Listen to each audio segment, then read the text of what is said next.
बिस्मिल्लाहिर्रहमानिर्रहीम, अस्सलाम वालेकुम and a very happy good morning everybody. मैं हूं आपकी होस्ट हिना नियाजी और मेरे साथ है मिस्टर जमील सुखेरा। हिना नियाजी, आपका बहुत शुक्रिया। नाज़रीन, उम्मीद करते हैं आप बिल्कुल खैरियत से होंगे। वेलकम टू सुनो पाकिस्तान। आज मौसम बहुत खुशगवार है और उम्मीद करते हैं कि आज की सुबह का आगाज़ भी आपका बहुत अच्छा हुआ होगा, ख़ास तौर पर ऐसे मौसम में जब ऑफिस जाने का भी दिल ना कर रहा हो और बारिश हो रही हो और आपका दिल ये चाहे कि थोड़ा सा लेट आप ऑफिस चले जाएं, लेकिन ऐसा हो नहीं सकता। ये सिर्फ एक ख्वाहिश हो सकती है। बच्चों की स्कूल से छुट्टी हो जाए, ऐसा हो नहीं सकता। ऑफिस भी पहुंचना है टाइम से। बच्चों की स्कूल से छुट्टी हो सकती है, ऑफिस से भी आप छुट्टी ले सकते हैं मुझे लगता है, लेकिन हमने हर रोज लाइव आना होता है। नॉट हर रोज, मतलब 5 दिन हमने आना होता है। तो आप ये कहना चाह रही है कि बाकी के ऑफिस वाले छुट्टी कर सकते हैं, हम नहीं कर सकते। हमारी टीम भी छुट्टी नहीं कर सकती, बिकॉज हमें बहुत पंक्चुअल होना पड़ता है और हमें रोज लाइव आना पड़ता है। इससे छुट्टी का कोई हमारे पास मार्जिन नहीं होता। लेकिन आप कह भी रही थी कुछ देर पहले कि काश मुझे आज ऑफिस ना आना पड़ता। Exactly, that's what I said. लेकिन आप इस मौसम में क्या करती? मैं अच्छा सा ब्रेकफास्ट करने जाती अपनी फैमिली के साथ। अच्छा, जब मैं अभी आ रही थी, ऑफिस आ रही थी, तो घर वाले बहुत मजेदार चने, नान और बाकी चीजें लेकर आ रहे थे। तो मुझे तो चूंकि यहाँ पहुंचना था, तो नाश्ता तो चले 15 मिनट में कर लिया, फिर उसके बाद क्या करना था? मौसम एंजॉय करती, कहीं बैठ के कॉफी पीती, कोई अच्छी सी बुक पढ़ती, अपने किसी फ्रेंड को इनवाइट करती। तो मौसम को मैं बाकायदा एंजॉय करती। चले, अभी भी आप एंजॉय करें, क्योंकि हम अपने नाजरीन को मुख्तलिफ इलाकों का अहवाल बताएंगे और कॉफी आपके हाथ में है, ठीक है, और अच्छी सी बुक सामने स्क्रिप्ट है जो हमने शो में करना है, तो let's give it a try. ऐसे भी आप एंजॉय करेंगी। सबसे पहले तो मौसम का हाल जानते हैं। हमारी नुमाइंदा ज़ैनब इस वक्त हमारे साथ है। ज़ैनब, बताइएगा लाहौर का मौसम कैसा है, क्योंकि लाहौर में बादलों का डेरा है, बहुत ठंडी हवाएं चल रही हैं। जी, जब ये लाहौर के मौसम की बात करें इस वक्त तो खूबसूरत है इस वक्त, क्योंकि कल से ही बादल और बारिश हल्की हल्की जारी थी और आज सुबह से ही हल्की बारिश कहीं और कहीं तेज बारिश थी। आज सुबह भी आसमान पर बादल है, इस वक्त भी तेज ठंडी हवा चल रही है, जो कि बहुत खूबसूरत मौसम है इस वक्त। और इतने मजे का मौसम लग रहा है कि बिल्कुल ऑफिस आने का दिल नहीं कर रहा था। जैसे अभी आप कह रहे थे कि जो है वो एंजॉय करना चाहिए इस मौसम को और साथ अच्छा नाश्ता होना चाहिए। तो यकीन माने इस वक्त तो मैं खड़ी लेकिन ड्यूटी पे हूँ, लेकिन मौसम को इतना एंजॉय कर रही हूँ कि बाकी शहरी भी जो है वो काफ़ी मुझे लगता है कि एंजॉय कर रहे होंगे जैसे आप लोग कर रहे हैं, क्योंकि इस वक्त ठंडी हवाएं चल रही हैं। और लाहौर में मौसम जो है अगर ऐसा हो जाए तो फिर काम करने को और कहीं जाने को दिल करता है, लेकिन काम करने को बिल्कुल दिल नहीं करता। लेकिन महकमा मौसमियात ने आइंदा 24 घंटों के दौरान मतलब यूं ही अबर आलूद रहने की पेशगोई करती है। दर्जा हरारत बिल्कुल कम होकर रह गया है, 23 डिग्री सेंटीग्रेड रिकॉर्ड किया जा रहा है। लेकिन अगर बात करें पिछले कुछ दिनों की, तो गर्मी थी थोड़ी सी, जिसके बाद अब जो है मौसम खासा खुशगवार है और शहरी जो है वो उनके चेहरे खिल उठे हैं। इस वक्त भी जो है वो काले बादल छाए हैं आसमान पर, हर चीज निखरी सी नजर आ रही है, क्योंकि सुबह से ही कहीं हल्की तो कहीं तेज बारिश हुई, तो जिसके बाद अब मौसम खासा खुशगवार है, सुहाना है, ठंडी हवाएं बहुत ज्यादा चल रही हैं। तो मौसम ऐसा ही रहेगा, खुशगवार खुश सा। तो महकमा मौसम याद है, ना सिर्फ ये जो 2 दिन है इस दौरान थोड़ा सा अबर आलूद रह सकता है, लेकिन मंडे से फिर एक बारिशों का नया सिलसिला शुरू हो रहा है, जिसके बाद जो है मौसम मजीद ऐसा रहेगा और साथ ही साथ ठंडी हवाएं चलेंगी, जिसके बाद शहरी और भी ज्यादा एंजॉय कर सकेंगे। अच्छा ज़ैनब, आपने कहा कि मंडे से फिर से बारिशों का सिलसिला जो है वो शुरू हो रहा है, तो वो कितने दिन तक रहेगा? और वैसे आपको देख के हमारा भी दिल कर रहा है कि स्टूडियो से हमें शो के बाद फौरन बाहर जाके मौसम को एंजॉय करना चाहिए। तब तक ये मौसम चेंज हो चुका होगा, धूप निकल आई होगी मुझे जी ज़ैनब, मौसम की इस वक्त सूरत हाल है जी, जो मौसम की इस वक्त सूरत हाल है वो बड़ी हसीन और खूबसूरत सी है, क्योंकि जमील जैसे कह रहे हैं धूप निकल आई होगी, लेकिन जमील ऐसा बिल्कुल नहीं है। धूप चूंकि अभी नहीं निकली है, मौसम जो है वो बड़ा खुशगवार है। काली घटाएं जो है वो साइड से मुझे अभी भी नजर आ रही हैं कि जैसे घेरा डाल रही हूँ आसमान को, और बड़ा तेज हवाएं चल रही हैं। लेकिन जब तक आप अपना मॉर्निंग शो खत्म करेंगे, मौसम को एंजॉय कर सकेंगे। आइंदा चूंकि मंडे से मैंने कहा फिर से बारिशें शुरू हो गई हैं, तो ये जो सिलसिला है वो 2 से 3 रोज मजीद जारी रहेगा और दर्जा जो मजीद बढ़ता जा रहा था वो नीचे आ जाएगा। ठीक है ज़ैनब शहबाज, आपका बहुत शुक्रिया, आपने हमें तफसीलन मौसम के हवाले से आगाह किया। और जिस तरह आपने कहा कि अभी भी आपको नजर आ रहा है कि काली घटाएं जो हैं वो अपना घेरा बना रही हैं आसमान पर, तो आप भी अपना ख्याल रखें। आपके इर्द गिर्द भी काली गाड़ियों का घेरा तंग होता जा रहा है, क्योंकि पुलिस की इतनी गाड़ियां आपके पीछे से गुजरी है, मुझे टेंशन हो रही थी, क्योंकि आजकल मौसम भी लोगों को उठाने वाला चल रहा है। सियासी मौसम की अगर बात करें तो सियासी मौसम जो है उसमें भी आपको ख्याल रखना है कि बहुत जरूरी है। खैर खैर आप थोड़ा सड़क से थोड़ा सा साइड पर हो जाए, साइड पर हो क्योंकि वो जाए। गाड़ियां रुकने का नाम मैंने गिनी है, Exactly. 4-5 गाड़ियां थी और एक गाड़ी तो रुक ही गई है वहां पर। तो उनको बताएं कि हम सिर्फ मौसम का हाल बता रहे हैं, डोंट वरी। ऐसा वैसा कुछ नहीं बता क्योंकि रहे। जनाब जो सियासी मौसम है वो काफी गर्म है। सबसे पहले तो आपको बताएं कि आज के शो में हम बड़ी खबरें क्या डिस्कस करेंगे। यौम तकरीम शोधाए पाकिस्तान पर पूरी कौम मुत्तहिद हमें कल नजर आई। शरपसंदों को कौम ने मुंह तोड़ जवाब दे दिया और कल पूरे जोशो जज्बे के साथ यौम तकरीम शोधाए पाकिस्तान को मनाया गया। इसके अलावा पीटीआई हकीकी का कयाम अमल में आया और खिलाड़ियों की उड़ान का सिलसिला अब भी जारी है। ये तफसील के साथ हम डिस्कस करेंगे। इसके अलावा जहांगीर तरीन पीटीआई के अंदर दोस्तों से राब्ते में हैं।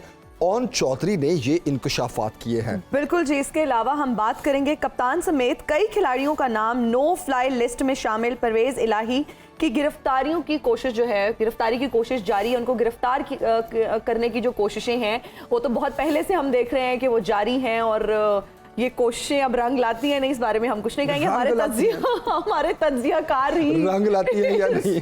अच्छा, इसमें बेहतर बता हमने सकते कितना नॉर्मल लेना शुरू कर दिया। ये कितना अनफॉर्चुनेट है कि हमारे मुल्क की सूरत हाल ऐसी है कि हमने इसको बहुत नॉर्मल लेना शुरू कर दिया है कि किसी की गिरफ्तारी हो रही है, उसको उठाने की कोशिश की जा रही है। जमील, हम जब टीवी ऑन करते हैं, हम कभी भी टीवी को, अगर आप कोई टॉक शो देखें, आप वैसे कोई प्रोग्राम देखें, उसमें बात ही यही हो रही है। ऑलरेडी हमारे मुल्क में कौन पकड़ा गया, कौन भाग गया, किसने पार्टी छोड़ दी, किसको गायब कर दिया, कौन अभी तक लापता है, किसने पार्टी गायब वालों छोड़ की दी। तो वैसे बात ही ना करें, दैट्स अनदर टॉपिक। बिल्कुल खैर, एनीवेज वो इसके भी अलावा बहुत अनफॉर्चुनेट सिचुएशन। अब तो इंटरनेशनल मीडिया पर भी उसकी बहुत आवाज उठना शुरू हो गई है। उन्होंने बहुत ज्यादा रिपोर्ट करना शुरू कर दिया है क्योंकि पाकिस्तान के कुछ सहाफी हैं ऐसे जो जिनको गिरफ्तार किया गया, लेकिन जमानत के बाद जब वो रिहा हुए तो उसके बाद वो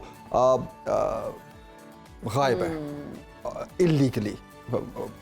मैं आई डोंट नो कौन से वर्ड्स में यूज करूं, खैर हमें अप्रोप्रिएट वर्ड्स एग्जैक्टली जी। और इसके अलावा हम बात करेंगे पाकिस्तान की बेटी, कौम का फख्र नायला कियानी की, जो कि माउंट एवरेस्ट सर करने का जो है उनको ये एजाज हासिल हुआ है और इस पर उनको सितारा इम्तियाज से नवाजने का भी ऐलान किया गया है। और इसके अलावा हम प्रोग्राम में बात करेंगे आर्टिफिशियल इंटेलिजेंस की, जिसने गूगल और अमेजॉन को खतरे में डाल दिया है और इस पर भी आज हम तफसील से बात करेंगे कि क्या ये टेक ओवर आगे आने वाले दिनों में कर सकती है, क्योंकि बहुत सारे आप अपने फोन्स में भी देखें तो चैट जीटीपी के नाम से भी आ चुका है इसका फीचर। चैट जीपीटी जो है वो, अच्छा चैट जीपीटी जैसी और भी काफी एप्स और साइट्स हैं, but the problem is, I don't know problem कहना चाहिए नहीं, लेकिन एक खतरे की घंटी बजा दी है गूगल के लिए। और अब तो कहा जा रहा है कि आने वाले दिनों में इवन ऑफिसेज में भी इस तरह के रोबोट्स आ जाएंगे जो कि इंसान से काफी बेहतर काम कर पाएंगे और काफी एफिशिएंटली काम कर पाएंगे, तो इंसान को रिप्लेस किया जा सकता है। बाय द वे रात ही मैं पढ़ रहा था, अब ये फिल्टर्स की भी जरूरत नहीं होगी फोटोशॉप के लिए। यस, फिर कैसे पॉसिबल वो एआई जो है वो ऑटोमेटिकली आप उसको बताएंगे मुझे ऐसी पिक्चर चाहिए, मुझे पतला कर दो। आप अपनी कोई भी पिक्चर बनाएं, ठीक है, और एआई को बता दें कि मुझे ऐसी पिक्चर चाहिए, ऐसा बैकग्राउंड, और वो फौरन से आपको विद इन सेकंड्स एडिट करके देगी। मतलब जो हम इतनी भारी भरकम अमाउंट जो है वो फोटोग्राफर्स को पे करते हैं, एडिटिंग के हम पे करते हैं, वो भी अब आपका मसला जो है वो हल हो जाएगा। आप अपने या फोन, फिर ढेर सारी एप्स करनी पड़ती हैं और वो पेड एप्स होती हैं, तो अब वो भी जी बहुत सारी एप्स जो है पेड एप्स तक भी मामला पहुंच चुका है। जमील, आप अगर कंटेंट क्रिएशन की दुनिया में कदम रखें तो आपको पता चले ना क्या क्या पेड हो चुका है। Let's create content by this show. जी श्योर। ओके जनाब, सबसे पहले यौम तकरीम शोधाए पाकिस्तान का जिक्र करते हैं। कौम का शोहदा को खिराज अकीदत। GHQ में मरकजी तकरीब के मेहमान खुसूसी army chief general Asim Munir ने यादगार शोहदा पर हाजिरी दी, फूल चढ़ाए और फातह खानी की। इस तकरीब में पाक फजाइया, पाक बहरिया के सरबराहान, हाजिर सर्विस और रिटायर्ड अफसरान भी शरीक हुए। चेयरमैन रोयत हिलाल कमेटी मौलाना अब्दुल खबीर आज़ाद, मुफ्ती मुनीबुर रहमान, कौमी टीम के कप्तान बाबर आजम और मोहम्मद रिजवान समेत मुख्तलिफ शोबाए जिंदगी से ताल्लुक रखने वाली मुमताज शख्सियात और शोहदा के अहले खाना ने इस तकरीब में शिरकत की। बिल्कुल जी, इस हवाले से देखते हैं एक रिपोर्ट।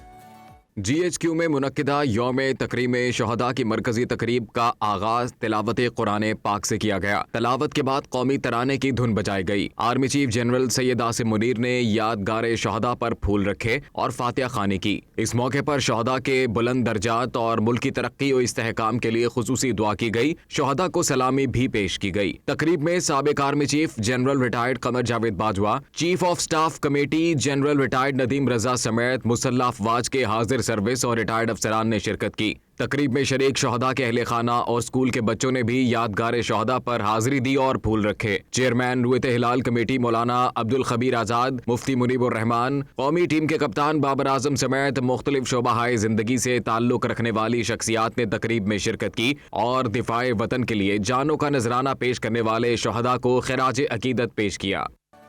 और जनाब कप्तान को एक के बाद एक धचका। जमशेद चीमा और मुसर्रत जमशेद चीमा ने पीटीआई छोड़ने का ऐलान कर दिया है। जमशेद चीमा ने कहा कि गुज़श्ता 13 माह में जो बयानिया बना उसमें सीनियर क़यादत और इमरान खान शामिल हैं।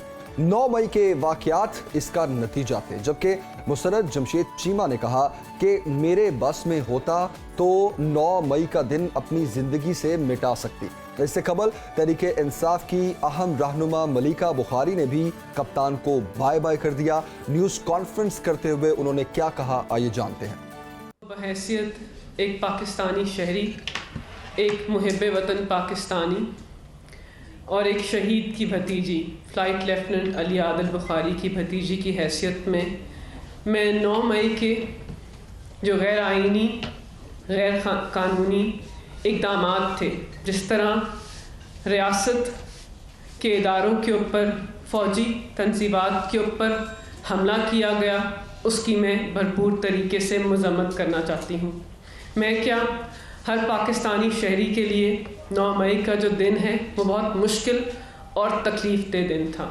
मैं तहरीक इंसाफ से रिज़ाइन करती हूँ, इस्तीफ़ा देती हूँ और इस पार्टी से ला ताल्लुकी का ऐलान करती हूँ। बहुत शुक्रिया। सीनियर जर्नलिस्ट अदनान आदिल साहब इस वक्त हमें ज्वाइन कर चुके हैं। अदनान आदिल साहब, बहुत शुक्रिया ज्वाइन करने के लिए। सर गुड मॉर्निंग, कैसे हैं आप? गुड मॉर्निंग सुखेरा साहब। वैसे ये जो आप बात कर रहे हैं सियासत की, इससे पहले आप बात कर रहे थे रोबोट्स की कि वो इंसानों की जगह ले लेंगे, तो आप भी देखें ज़रा, कहीं हम लोगों के लिए, आपके लिए, मेरे लिए भी खतरा हो सकता है। सर ये तजुर्बा हो भी चुका है जापान में। आई थिंक एंकर्स को प्रोग्रामिंग के जरिए खबरें उसमें करके, इंडिया में बल्कि ये तजुर्बा हो चुका है। तो हमारी नौकरियां भी खतरे में हैं। अदनान साहब, आपने सही निशानदेही की है। बिल्कुल बिल्कुल। तो वक्त से ही अपने चैनल्स बना ले। लेकिन सर बात यह है कि वो रोबोट्स आए या ना आए, लेकिन जिंदा जागते इंसानों को जो रोबोट बनाने का सिलसिला इस वक्त चला हुआ है, उस पर आप क्या कहेंगे? देखें, ये तो पाकिस्तान की तारीख है। जब मुस्लिम लीग के लोग थे वो धड़ाधड़ अयूब खान की बनाई हुई कन्वेंशन लीग में शामिल हो गए थे। जुल्फ़ार अली भुट्टो उसके सेक्रेटरी जनरल थे। और इसी तरह फिर हमने देखा था कि जनरल ज़ियाउल हक ने मजलिस शूरा बनाई थी, तो पीपल्स पार्टी के लोग उसमें शामिल हो गए थे। जनरल मुशर्रफ का जब दौर आया था तो फिर हमने देखा कि नून लीग ज़्यादातर 70% वो काफ लीग बन गई थी। और पीपल्स पार्टी का एक बहुत बड़ा धड़ा जिसमें फैसल सालेहात थे, राव सिकंदर थे, ओकाड़ा वाले, वो पीपल्स पार्टी पैट्रियट बना ली थी। तो ये पाकिस्तान की तारीख़ है। अब तहरीक इंसाफ की बारी है और तहरीक इंसाफ ने एक बहुत से ब्लेंडर किए। मेरा ख्याल है इमरान खान साहब जो हैं वो एक लीडर तो हैं, लेकिन वो सियासत की बाज़ बारीकियों को नहीं समझ पाए। एक तो उन्होंने 123 सरकार ने कौमी असम्बली ने इस्तीफ़ा दे दिया जो पिछले साल, वो उनकी कोई अच्छी मूव नहीं थी सियासी तौर पे कि कौमी असम्बली में बैठकर वो एक ज़ोरदार अपोजिशन का किरदार अदा करते और बहैसियत मेंबर कौमी असम्बली उनको एक प्रोटेक्शन हासिल रहती और वो अपोजिशन लीडर रहते।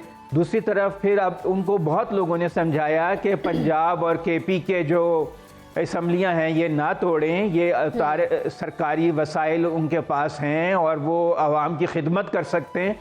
लेकिन उन्होंने ये बात नहीं मानी और वो समझते थे कि शायद ये असम्बलियाँ तोड़कर हुकूमत को मजबूर किया जा सकता है कि वो जल्दी इलेक्शन करा दे। लेकिन पाकिस्तान की एक मखसूस सियासत है और एक मखसूस तारीख़ है और ऐसा नहीं हुआ। फिर 9 मई को जिस तरह अब लोग तो गिरफ्तार होते ही हैं, उस पर इतना रिएक्शन, जो ओवर रिएक्शन किया उनके तहरीक इंसाफ के जज्बाती लोगों ने, चाहे वो खुद किया चाहे वो ट्रैप में आए, लेकिन एक ब्लंडर तो किया।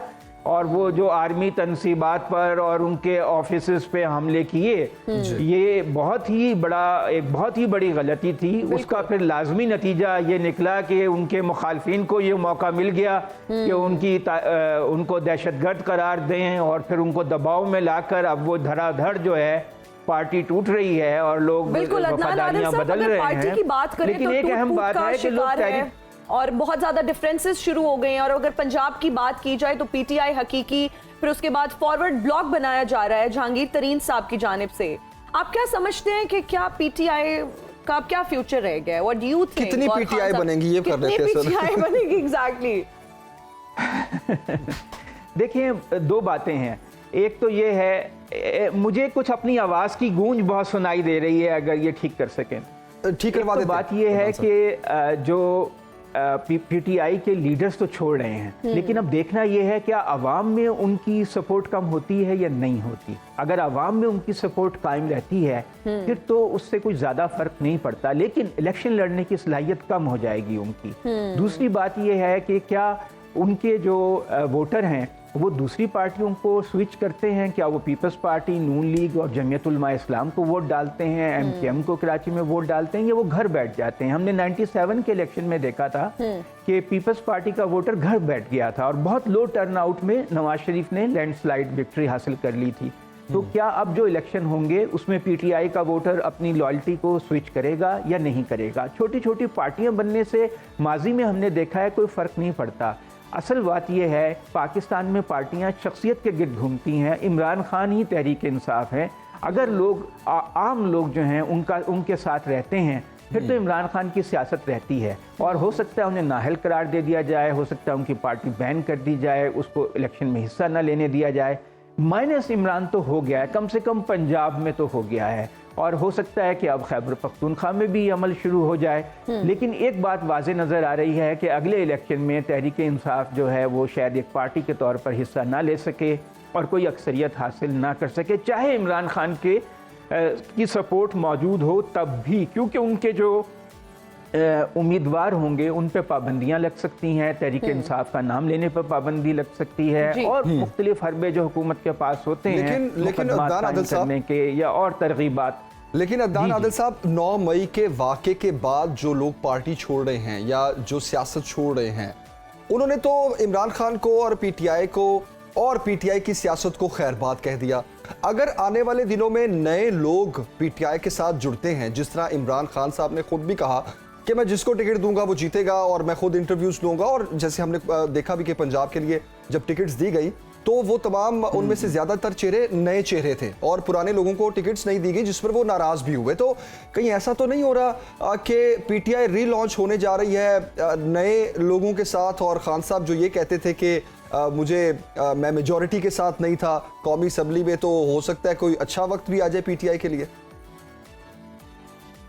तो मुझे नहीं इसका इम्कान लगता, क्योंकि जो मुकामी बासर लोग होते हैं उनके अपने हलके में 10-20 हज़ार अपने ज़ाती वोट भी होते हैं जो पार्टी के वोट के साथ जुड़कर एक विनिंग कम्बिनेशन बनाते हैं। तो उनकी इलेक्शन जीतने की सलाहियत तो कम हुई है लोगों के छोड़ने से।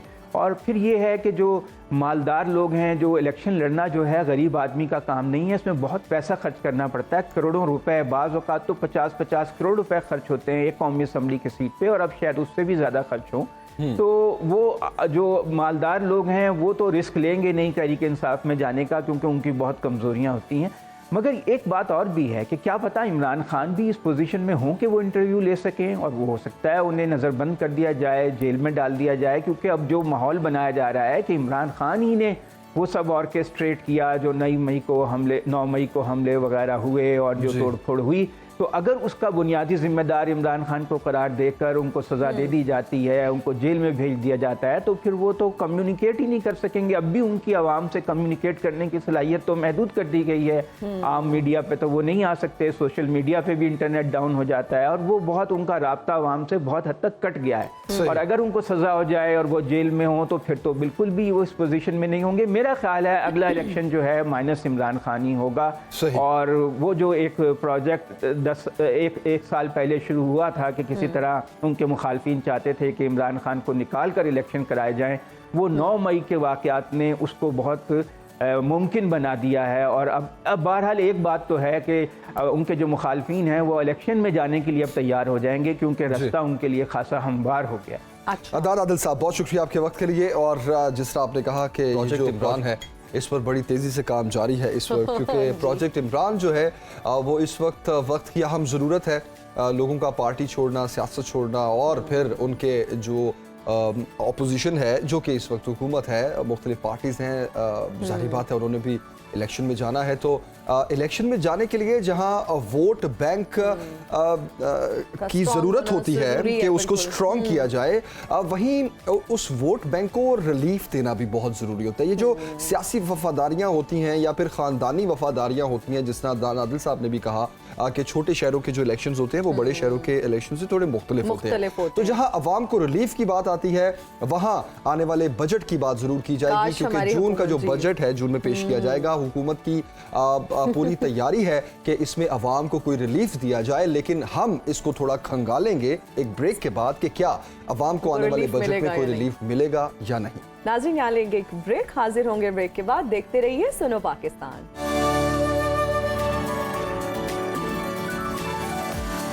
And you're right back after the break. You're watching सुनो पाकिस्तान। और अब हम बात करेंगे बजट की। हुकूमत की जो है वो वफाकी बजट 9 जून को पेश करने की तैयारियां। इसहाक डार की ज़ेर सदारत काबीना की इक़्तिसादी राब्ता कमेटी का इजलास। मुसल्लह फ़ौज के लिए इजाफी फंड्स में 4 अरब रुपए और कौमती हिफाजती टीकों के लिए 10 अरब 75 करोड़ रुपए की मंजूरी।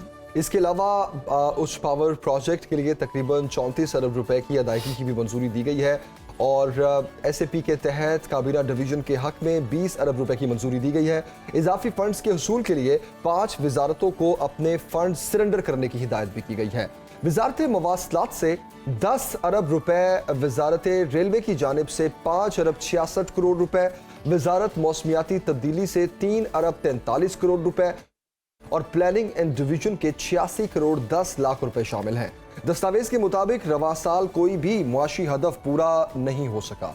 शरह नमू 5% की बजाय 0.8% रही, जबकि सैलाब और डॉलर के बढ़ते एक्सचेंज रेट ने GDP को भी गहरा नुकसान पहुंचाया। रिपोर्ट में बताया गया है कि ज़रई शोबे की शरह नमू का हदफ 3.9% था। सिर्फ सैलाब से ज़राअत को 297 अरब, जबकि कपास की फसल को 205 अरब और खजूर को 7 अरब का नुकसान हुआ है। इसके अलावा चावल की फसल को सैलाब से 50 अरब का नुकसान उठाना पड़ा।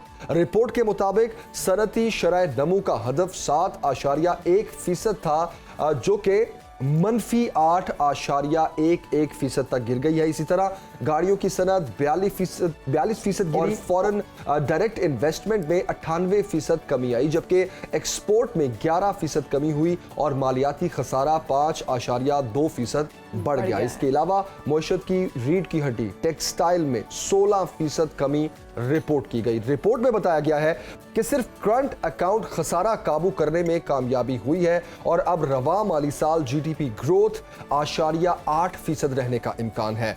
ये सूरत हाल इस वक्त क्या है और ये जो आदादो शुमार हैं ये आने वाले दिनों की क्या कहानी बता रहे हैं, इस पर बात करते हैं। माहिर मईशत कैस असलम साहब इस वक्त में ज्वाइन कर चुके हैं।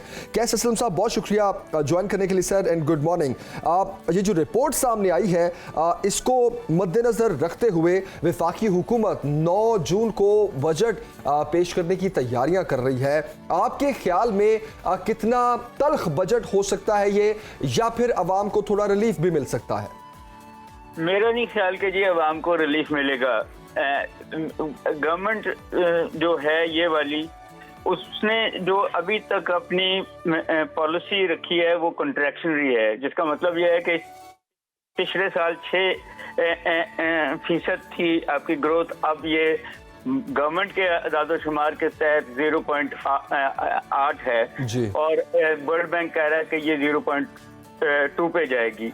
अब इसके अंदर 2 काम करना चाह रही है गवर्नमेंट। एक ये है कि IMF को खुश करना चाह रही है, दूसरा जिसका मतलब है कि टैक्स लगाना चाह रही है। दूसरा ये है कि वो खुद भी अपने आप को चलाने के लिए टैक्स लगाना चाह रही है, जी, जिसका मतलब ये है कि मुश्किलें बढ़ेंगी, जिसका मतलब ये है कि आपका जो है बिजली भी महंगी होगी, आपकी गैस भी महंगी होगी। जो इम्पोर्ट है, देखें आप, डॉलर जो है वो 300 रुपए से ऊपर है ओपन मार्केट में, तो आपकी जितनी भी इम्पोर्ट्स हैं वो भी महंगी हो रही हैं और टैक्स भी लगेंगे।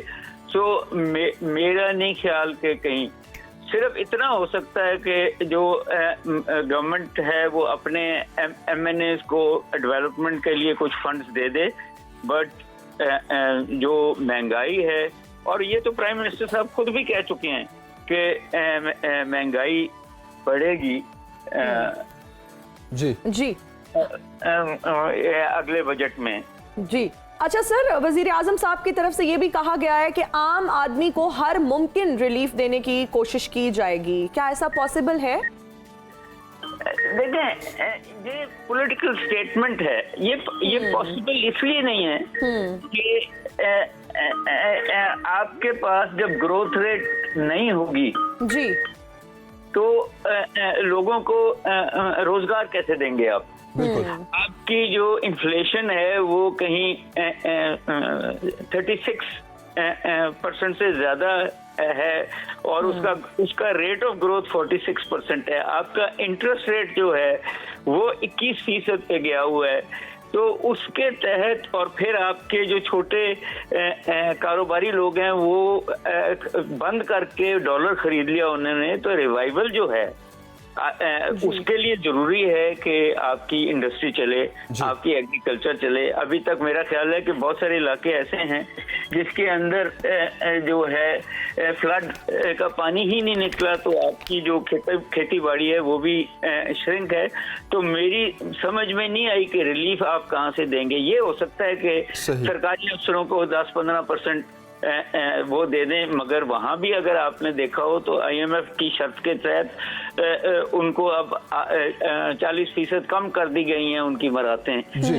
तो ये जो प्राइम मिनिस्टर साहब कह रहे हैं कि रिलीफ मिलेगा, ये मुझे तो मुमकिन नजर नहीं आता है। अच्छा डॉक्टर साहब, ये कहिएगा कि IMF का प्रोग्राम इन हालात में कितना जरूरी था जो अभी तक नहीं मिल सका, और जून का बजट सर पे है, उसके बाद हमने 30 जून तक कर्जों की अदायगियां भी करनी है, तो उसके बाद अगर हम IMF के प्रोग्राम में जाते हैं तो क्या वो एक नए प्रोग्राम में जाना पड़ेगा और इससे भारी भरकम प्रोग्राम में जाना पड़ेगा? देखें, पहली बात तो ये है कि IMF का प्रोग्राम इसलिए इम्पोर्टेंट है या ज़रूरी था कि क्योंकि आपके दोस्त ममालिक चीन के अलावा वो आपकी गवर्नमेंट को ट्रस्ट नहीं कर रहे। वो कह रहे हैं कि IMF के साथ आप एग्रीमेंट करेंगे तो हम आप में कर्जा देंगे। वर्ल्ड बैंक और एशियन डेवलपमेंट बैंक भी आपको के अंदर मुल्क के अंदर इन्वेस्टमेंट IMF के प्रोग्राम के बाद ही करना चाह रहे हैं। IMF का प्रोग्राम मेरे ख्याल से इसलिए डिले हो रहा है कि वो एक इलेक्टेड गवर्नमेंट 5 साल की गवर्नमेंट के साथ गुफ्तो शनीद करना चाहते हैं, और ये गवर्नमेंट का कोई मूड नहीं है इलेक्शन कराने का एटलीस्ट अक्टूबर तक। तो इसका मतलब ये है कि जो मेरा ख्याल है कि गवर्नमेंट के पास ऑप्शंस हैं कि अगर सीरियसली इकोनॉमिक पॉलिसी दे दे इस बजट में तो शायद इन्वेस्टमेंट्स आनी शुरू हो जाए, मगर मुझे कोई अभी तक नजर नहीं आई उनकी इस किस्म की पॉलिसी, सिवाय इसके कि वो चाहते थे कि इंटरेस्ट रेट बढ़ जाए और डॉलर नीचे आए। इंटरेस्ट रेट बढ़ गया, ना इन्फ्लेशन कंट्रोल हुई, ना डॉलर नीचे आया, ना इन्वेस्टमेंट हुई। तो ख्याल मेरा ये है कि शायद IMF का प्रोग्राम जो है वो, आपने जो सवाल पूछा ना नए सिरे से, तो करना पड़ेगा आपको, उनकी कोई शर्तें और माननी पड़ेंगी, ट्रांसपेरेंसी लानी पड़ेगी, जिसके बाद ही वो प्रोग्राम शुरू हो सकता है। जी अच्छा डॉक्टर साहब, बजट में तरक्याती कामों के लिए 111 अरब रुपए जो है वो मुख्तस किए गए हैं और हदफ पूरा करने के लिए टैक्सेस की सूरत में अवाम पर बोझ डाला जाएगा। आप क्या समझते हैं कि जो नए टैक्सेस हैं अवाम पर किस कदर असरअंदाज होंगे? देखें, बात यह है कि जो IMF भी चाहता है और इकोनॉमिस्ट भी चाहते हैं, वो ये चाहते हैं कि अमीरों पे टैक्स लगे। मगर शायद ये गवर्नमेंट अमीरों पे और अपने दोस्तों पे उस तरीके से डायरेक्ट टैक्सेस नहीं लगाएगी। 25% तो अभी से मिनी बजट में इनडायरेक्ट टैक्स को बढ़ा दिया गया है। तो जब आप इनडायरेक्ट टैक्सेस से ही या वही जो पुराने टैक्स पेयर्स हैं उनके ऊपर बोझ डालेंगे तो इकोनॉमी श्रिंक ही होगी। और ये बात हमने शुरू से ही यही बात की है कि जो प्राइम मिनिस्टर की बात है कि जी हम आवाम को मराद देंगे, कोई जब टैक्स लगेंगे तो कैसे मराद मिलेगी? तो बोझ तो और ज्यादा पड़ेगा, इकोनॉमी शायद और ज्यादा श्रिंक होगी। इनके पास और कोई तरीका नहीं है। बिल्कुल सही। कैस असलम साहब, बहुत शुक्रिया आपके वक्त का। अब देखना यह है कि जून में हुकूमत की जानिब से क्या बजट दिया जाता है और खास तौर पर ये जो सियासी बयानात हैं या नारे हैं अवाम को रिलीफ देने के, ये कितने सच साबित होते हैं। और कैस असलम साहब की बात से एक चीज़ तो मुझे अंडरस्टैंड हो गई है कि इस वक्त भी जो तरक्याती काम जारी है, आने वाले दिनों में इसका बोझ भी हम पर ही पड़ना है। हमें देखने में तो ये बड़ा अच्छा लग रहा है कि सड़कें बन रही हैं और वो सड़कें भी बन रही हैं जिनके बनने की जरूरत भी नहीं है, क्योंकि ऑफ कोर्स वोट बैंक भी बढ़ाना है पंजाब में, खास तौर पर जब भी जो है वो टैक्स हम नहीं देंगे, टैक्सेस का बोझ हम पर ही पड़ना है, आवाम पर ही पड़ना है। बिल्कुल बिल्कुल, कि ये बोझ भी अल्टीमेटली आने वाले महीनों में आवाम को ही इसका बोझ बर्दाश्त करना पड़ेगा। अभी एक ब्रेक लेते हैं जनाब, ब्रेक के बाद हासिल होंगे। देखते रहिए सुनो पाकिस्तान। मैं हूं।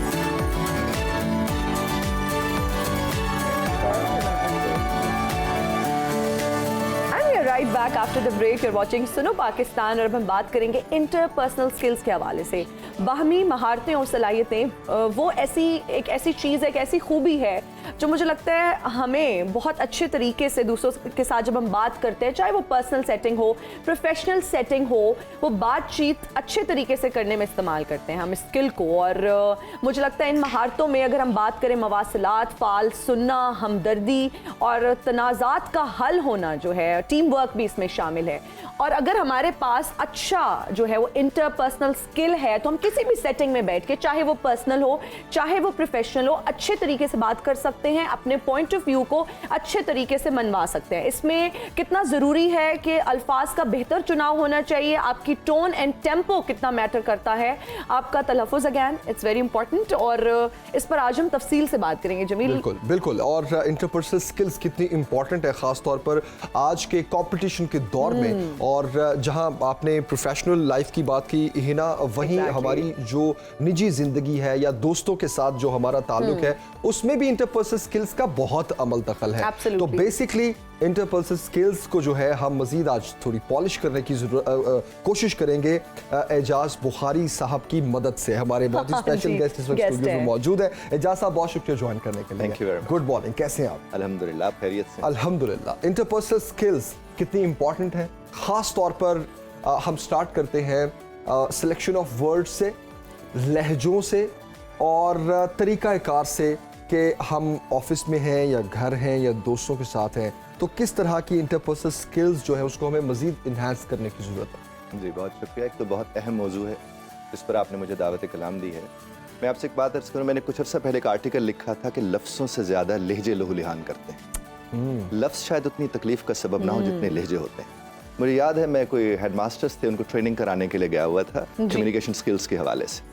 मैं जब उनके पास गया तो मैंने उन्हें कहा कि अब आपके 6 हफ्ते 8 हफ्ते का कोर्स ख़त्म हो गया है, अब आप लोग जब घरों को तशरीफ़ ले जाएंगे तो आपने सूट वूट बेगमात के लिए लेकर जाएगा, तोहफे से वैसे भी मोहब्बतें बढ़ती हैं। तो एक साहब कोने से खड़े हुए और मुझे फरमाने लगे, लै के जानने होने जी। मैंने कहा जिस तरह आप देते होंगे मुझे नज़र आ गया। बहुत फ़र्क पड़ता है।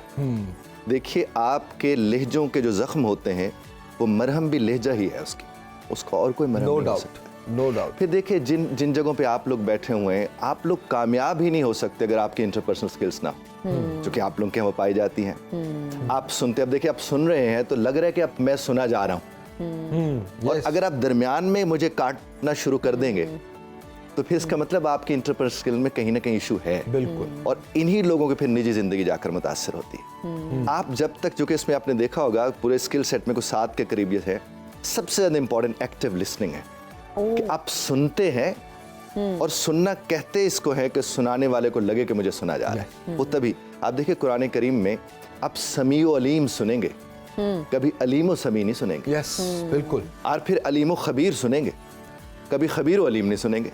ये जो तरतीब लगी हुई है, रब्बे कायनात से बेहतर तो कोई नहीं जानने वाला ना, ये तो हमारे ईमान का हिस्सा है। लेकिन सब कुछ जानने वाला भी पहले समी का लफ्ज इस्तेमाल कर रहा है, फिर अलीम का लफ्ज इस्तेमाल कर रहा है। बेशक। तो एक्टिव लिसनिंग बच्चों के लिए, बीवी के लिए, मैं अक्सर, चूंकि मैं रिलेशनशिप कोच हूँ, तो मैं अक्सर कहता हूँ कि बीवी को और बच्चों को सिर्फ सुनना चाहिए। तो एक जगह मैं ट्रेनिंग करा रहा था, कपल्स थे को 50 के करीब, तो मैंने उनसे कहा कि बीवी को सुनना चाहिए। तो एक दो मर्द हजरात ने कहा कब तक और कितनी देर तक। मैंने उनसे कहा कि नहीं साहब, जब तक आप सुन सकते हैं वो ख़त्म हो, फिर सुनना चाहिए जी, फिर सुनना चाहिए। देखिए साहब, सारा दिन मर्द बाहर रहता है और वो घर में बैठी खातून ख़ास तौर पर, वो जब वो आता है वो खाली होना चाहती है। और उसको खाली किसने करना है? जिसने सुनना है। जिसे सुनना आता है सिर्फ उसे संभालना आता है। जो सुन नहीं सकता वो संभाल नहीं सकता है।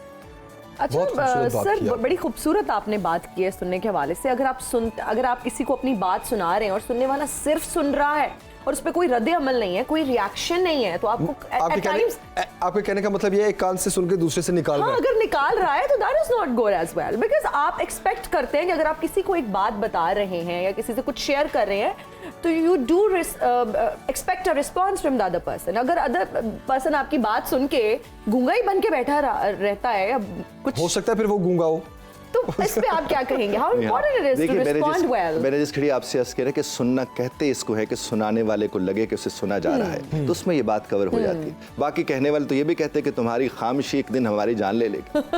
खामोशी भी तो जान लेने की ताकत रखती है ना अपने अंदर। तो आप किसी को भी सुन रहे हैं, जब तक उसे ये लगे ना कि उसे सुना जा रहा है, तब तक उसका काम नहीं हो रहा है। दूसरा ये है कि अगर आप किसी को सुनते और इस तर्ज पर सुनते हैं कि वो रिस्पॉन्ड के बजाय रिएक्शन का सबब बनता है, तो फिर वो भी तो सुनना इंतहाई गैर मुनासिब सुनना है। एब्सोल्युटली। तो जरूर, बिल्कुल। अच्छा, ये तो एजाज साहब सुनने की सारी कहानी हो गई, और हमारी जो निजी जिंदगी है, पर्सनल स्किल्स को हम अपनी जॉब में, अपनी प्रोफेशनल लाइफ में, दोस्तियों में, सोशल कनेक्शंस में हम किस तरह से इसको अप्लाई कर सकते हैं? जी देखिए, इसमें एक चीज़ उसमें ज़रा एक्टिव लिसनिंग के साथ एक चीज़ आती है, एम्पैथी।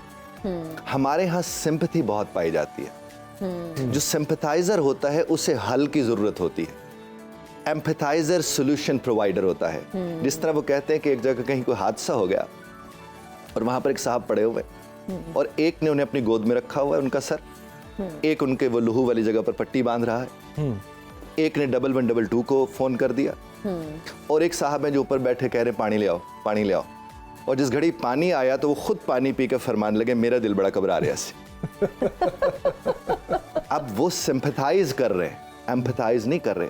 जिसने 1112 को फोन किया था उसने एम्पैथाइज किया, जिसने यहाँ घुटने पे सर रखा हुआ था उसने एम्पैथाइज किया। तो आपके पर्सनल रिलेशंस हो, प्रोफेशनल रिलेशंस हो, जब तक आपको एम्पैथाइज करना नहीं आता, आप ग्रो ही नहीं कर सकते अपने इस रिलेशनशिप में। आपको कई दफा ये होता है कि आपको इल्म ही नहीं होता कोई आपकी वजह से हर्ट हुआ होता है, क्योंकि आपके अंदर एम्पैथी नहीं होती, इंटरपर्सनल स्किल्स नहीं होती, आपकी कम्युनिकेशन में वर्बल नॉन वर्बल दोनों चूंकि आपके इंटरपर्सनल में आती, उसमें होती नहीं है। उसके फिर नताइज वही निकलते हैं जो आपके हमारे सामने मुआशरे की सूरत में। सिलेक्शन ऑफ वर्ड्स कितना इंपॉर्टेंट है? बहुत ज़्यादा साहब, बहुत ज़्यादा। बल्कि ना सिर्फ लफ्ज़ों का इंतखाब बल्कि उनकी दुरुस्त अदायगी बहुत फ़र्क डालती है। अब देखिए, हम लोग बचपन में पढ़ते रहे कभी है हकीकत मुंतज़िर, याद होगा आपको।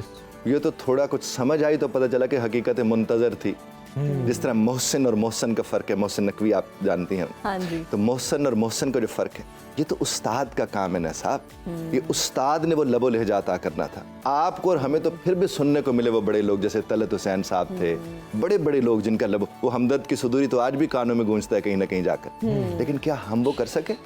हम वो नहीं कर सके।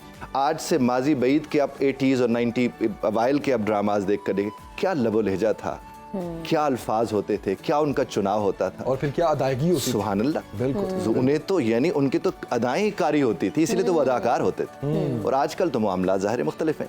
आजकल जो आप लोग हैं इनका बड़ा इम्पैक्ट है। ये जो मॉर्निंग शोज करते हैं, जो खास तौर पर रात को, इनको लबो लहजे के ऊपर, चीज़ों के ऊपर, चूँकि आप एजुकेट कर रहे हैं, आपकी नकल की जाती है। और मैं लोगों से कहता हूँ कि जिनकी नकल की जाती है उन्हें असल में कितना असल होना चाहिए, क्योंकि उनको हर आपका उठना बैठना, पैरहन, लिबादा, लिबास, नॉन वर्बल, वर्बल, हर एक को देखा जा रहा है। और ये आप कम्युनिकेट ही तो कर रहे हैं। अब देखिए साहब, जहाँ मुर्दा कम्युनिकेट करता है मौत को, तो वहाँ जिंदा को कितना ख्याल रखना चाहिए। कि मेरी कम्युनिकेशन से कितना फर्क पड़ता है। बिल्कुल बिल्कुल बिल्कुल। अच्छा सर, जब हम बात करते हैं किसी से और हम इस तरह के अल्फाज का इस्तेमाल करते हैं, प्लीज़, थैंक यू, जब हम किसी से बात कर रहे होते हैं, क्योंकि हमने टेक्नोलॉजी में हम इतने महव हो चुके हैं और हमारा हर काम जो है आजकल मैसेजेस पे, ईमेल्स पर भी हो रहा होता है, जहां हम फेस टू फेस कम बात करते हैं, इंटरेक्ट बहुत कम करते हैं, तो कितना ज़रूरी है अल्फाज का चुनाव? क्योंकि मैसेज पे जब आप किसी को टाइप करके कुछ भेज रहे हैं, आपकी टोन, आपकी टेम्पो, आपका लहजा पता नहीं चलता कि अगला किस टोन में आपसे बात करे। बहुत सारे लोग इस चक्कर में बहुत ऑफेंड भी हो जाते हैं हमसे। तो क्या समझते हैं आप कि कौन से अल्फाज का इस्तेमाल बहुत ज़रूरी है व्हाइल राइटिंग एन ईमेल और a formal message to somebody, जिसमें प्लीज़, थैंक यू जैसे अल्फाज जो हैं वो बहुत अहम किरदार अदा करते हैं? I would say, what's your take on this? जी, वक्त को बचाने की वजह से नॉर्मली लोग क्या करते हैं, रिश्ता गंवा बैठते हैं। ये जो आप फरमा रही है ना, इसमें होता है कि चूंकि आपको रेडीमेड मैसेजेस वहां मौजूद हैं, आप 2 जुमले लिखने लगते हैं, उसके आगे 4 वो खुद लिख कर देते हैं। एक तो कभी भी किसी से राब्ता करें, कोशिश करें कि अपने लफ्ज दें, वो AI वाले लफ्ज ना लाएं उसमें, क्योंकि जब आपके लफ्ज जाते हैं तो आप साथ जाते हैं। जब आप किसी के लफ्ज उठा के कहीं भेजते हैं तो वो फिर आप साथ ही नहीं जा रहे होते। यही मसाइल आए हैं। देखिए, इमोशनल इंटेलिजेंस भी इसका हिस्सा है, इंटरपर्सनल स्किल का हिस्सा है। क्यों हम इमोशनली उस तरह से इंटेलिजेंट नहीं है, क्यों हम लोगों के साथ उस तरह निभा नहीं पाते, उसकी बुनियादी वजह है कि अब हमारे जज्बात की तर्जमानी लफ्ज़ों की सूरत में कोई और कर रहा होता है। Exactly. तो अगर मैं कहूँ कि मैं मसरूफ़ हूँ, अब देखिए, मैं नॉर्मली जब फ़ोन कोई करता है, मैं कहता हूँ अस्सलाम वालेकुम जनाब वाला, कैसे मिजाज है। अब जब मैं ये कहूँगा कि मैं लिख कर ये भेजना शुरू कर दूंगा तो उसके वो असरात मुरत्तब नहीं होंगे। दूसरी बात है कि आपका अपना एक सिग्नेचर स्टाइल होता है, आपका है। एग्जैक्टली। आप जब वो बोलते तो अगले को लगता है कि भी वो ऑफेंड नहीं होता, फिर उसे पता है ये उसी का जुमला है। जब आप किसी के जुमले भेजोगे तो उसके नतायज, यहाँ तक कि देखिए, हस्बैंड एक दिन हमारे यहाँ ट्रेनिंग करके जाते हैं ना, हस्बैंड वो जाकर जब अपनी बेगम साहबा से बात करते हैं, उन्हें लगता है कि बदले बदले मेरे सरकार नजर आते हैं। अब जब उन्हें लगता है, वो उन्हें बाय नहीं कर पा रहे होते, उन्हें एक्सेप्ट नहीं कर पा रहे थे, क्योंकि उनका वो जुमले नहीं हो रहे होते जो उनसे पहले सुनने को मिला करते थे। इसीलिए उन्हें आहिस्ता आहिस्ता बताना पड़ता है कि मैं ट्रेनिंग लेकर आया हूँ, मैं मामलात बेहतर करना चाह रहा हूँ, तो अब मेरे जुमले अगर बदलें तो उसका मतलब हरगिज़ नहीं कि मैं दूसरी तरह से बदल गया हूँ। उसका मतलब यह है कि मैं रिश्ते को बेहतर बनाना चाहता हूँ। फिर साथ नसीब होना शुरू हो जाता है। तो जहाँ तक प्लीज़ है, काइंडली है, थैंक यू है, ये तो वैसे ही कहना चाहिए। इससे वैसे ही दिल नर्म हो जाते हैं कि आपने शुक्रिया कह दिया, आपने मेहरबानी फरमा कर ये काम कर दीजिए। और मैं जी बेहतर बहुत कहता हूँ, ओके की जगह मैं जी बेहतर लिख कर भेजता हूँ। अब ये अगर हम अपनी जबान के लफ्ज लिख के भेजना शुरू कर दें, वो भी और ज्यादा बेहतर है। बिल्कुल बिल्कुल। अब बच्चों की ट्रेनिंग कितनी इंपॉर्टेंट है? सर, बड़ों की ट्रेनिंग से ज्यादा इंपॉर्टेंट नहीं है। ओके। क्योंकि उन्होंने आपको देखकर आगे बढ़ना है। आपको जो करता वो देखेंगे, वो सीखेंगे, वो देखकर सीखते हैं। आपका अगर आपस में ताल्लुक ठीक है, वो बहन भाइयों का आपस में ताल्लुक ठीक होगा। आप अगर आपस में बैठ के अच्छे लबो लहजे के साथ अच्छे तरीके से बात को सुनते हैं, सुनाते हैं, वो उसी तर्ज पर करना शुरू कर देंगे। इसी तरह असातिज़ा को भी जब हम लोग ट्रेनिंग देते हैं, हम उनसे कहते हैं कि अगर आप कहीं कोने में खड़े होकर ऊंची आवाज़ के साथ आप बात करते हैं किसी से और बच्चे इर्द गिर्द आपके सुन रहे हैं, तो नतीजा क्या निकलेगा? वो भी फिर उसी तरह से करेंगे। तो बच्चा जो देख रहा है वो सीख रहा है और उसको वही नॉर्मल लग रहा है। जी बिल्कुल, कि मेरे बड़े ऐसे कर रहे हैं तो it's normal to do that. जी बिल्कुल, जब तक आप बड़े नहीं होते पता नहीं चलता नॉर्मल क्या है और इब्नॉर्मल क्या है। एग्जैक्टली। एजाज साहब, बहुत शुक्रिया ज्वाइन करने के लिए। Thank you very much. और नाज़रीन, हम उम्मीद करते हैं कि इंटरपर्सनल स्किल्स पर आप भी तवज्जो देंगे। और अभी हमें आप इजाजत दें एक ब्रेक की। 10 बजे की हेडलाइंस देखिए, उसके बाद आपसे मुलाकात होगी। एक बार फिर खुशामदीद, आप देख रहे हैं सुनो पाकिस्तान। पंजाब इंतखाबात केस की बात करते हैं। 3 रुकनी बेंच ने इसकी समाअत की। जस्टिस उमर अता बंदियाल की सरबराही में जस्टिस एजाजुल एहसन और जस्टिस मुनीब अख्तर पर मुश्तमिल 3 रुकनी बेंच ने समाअत की। चीफ जस्टिस ने अटॉर्नी जनरल से कहा कि माजी को हुकूमत के खिलाफ इस्तेमाल नहीं करेंगे। आप अपने लोगों से कहें कि हमारे दरवाजे पर और ऐवान में भी खड़े होकर सख्त बातें ना करें। हम अल्लाह के लिए काम करते हैं, इसलिए चुप बैठे हैं। हम कुछ नहीं कर सकते, लेकिन जिस हस्ती का काम कर रहे हैं वो भी अपना काम करती है। हमारी हर चीज दुरुस्त रिपोर्ट नहीं होती। कहा गया कि इमरान खान को अदालत ने मर्सिडीज दी थी, मैं तो मर्सिडीज इस्तेमाल ही नहीं करता। पुलिस ने इमरान खान को मर्सिडीज का बंदोबस्त किया था। Chief justice of Pakistan Umar Ata Bandial ने रिमार्क्स दिए कि कब तक इंतखाबात आगे करके जमहूरियत कुर्बान करते रहेंगे। कैसे मुमकिन है कि मुंतखब हुकूमत 6 माह कि निगरान हुकूमत जो है वो बर्दाश्त करे या फिर 4.5 बरस ये रहे। हम आइन के मुहाफिज हैं और हमें हर सूरत इसका दिफा करना है। इसी सारे मामले पर बात करते हैं कि पंजाब असम्बली इंतखाबात केस का क्या बनेगा और इंतखाबात के हवाले से हुकूमत इस वक्त कितना सीरियस है। हमारे साथ सीनियर एनालिस्ट एंड पर्सन पीजे मीर साहब ज्वाइन कर चुके हैं। पीजे मीर साहब, बहुत शुक्रिया ज्वाइन करने के लिए sir. Good morning. Good morning. वालेकुम अस्सलाम सर। आपके ख्याल में इंतखाबात का जो मामला है इसका क्या बनेगा, क्योंकि इसकी हेयरिंग भी जारी है, लेकिन कुछ भी नजर नहीं आ रहा कि आने वाले कितने महीनों में हम इंतखाबात देखेंगे। कोई दुनिया के अंदर मुल्क इंतखाबात के बगैर रह सकता है? अगर तो आपने रिपब्लिक्स की बात करनी है, रिपब्लिक्स होती हैं जो कि अवाम के वोट के साथ चलती हैं और फिर आप कहते हैं कि फिर उस मुल्क के अंदर या उस खत्ते के अंदर प्रॉस्पेरिटी आती है। हम फंसे हुए हैं एक इलेक्शन डायलेमा के अंदर। गवर्नमेंट कहती है इस वक्त टाइम नहीं है, हम करा नहीं सकते हैं, पैसे है नहीं है, और हर किस्म के आप कह लो कि एक आर्ग्यूमेंट्स उनकी तरफ से आ रही हैं। जो अपोजिशन है वो कहती है आप इलेक्शन कराओ। उसने ये पंजाब असेंबली से भी निकल आए ऑन द प्रीटेक्स्ट के भाई इलेक्शन हो जाएंगे, नेशनल असेंबली से निकल आए जो कि मेरी नज़र में एक ब्लंडर था।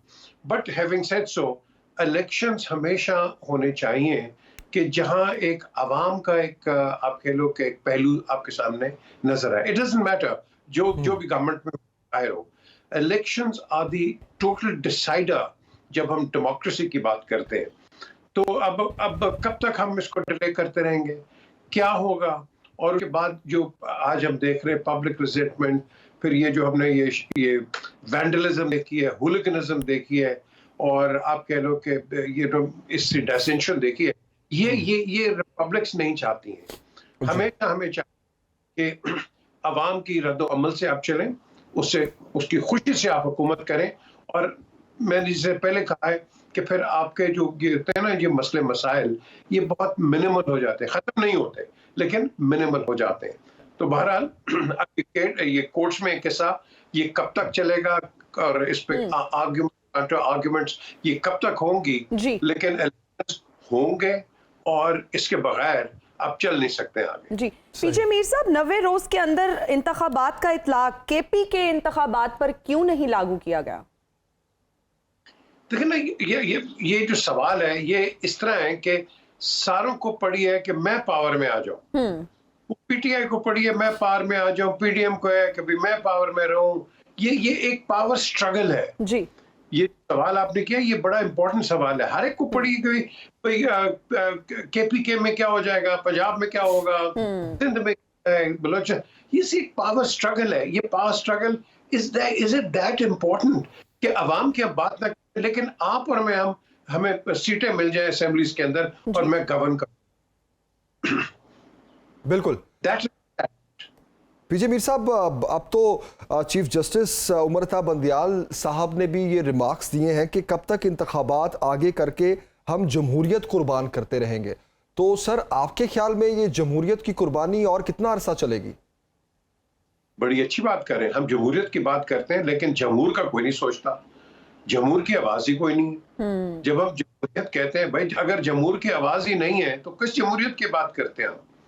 देखो ना, ये दोनों पे जाता है, गवर्नमेंट पे भी जाता है, ऑपोजिशन पे भी जाता है। और फिर उसके बाद जो जमहूर के अंदर जो फिर आप कह लो शरपसंद अनासर होते हैं, फिर वो जन्म दे देते हैं, फिर इसकी कॉम्प्लिकेशन होती है। तो मैं टोटली एग्री करता हूँ हमारे चीफ जस्टिस साहब से कि देखें आप कब तक करेंगे, कब तक इस तरह आप करते रहेंगे, because that is not the answer.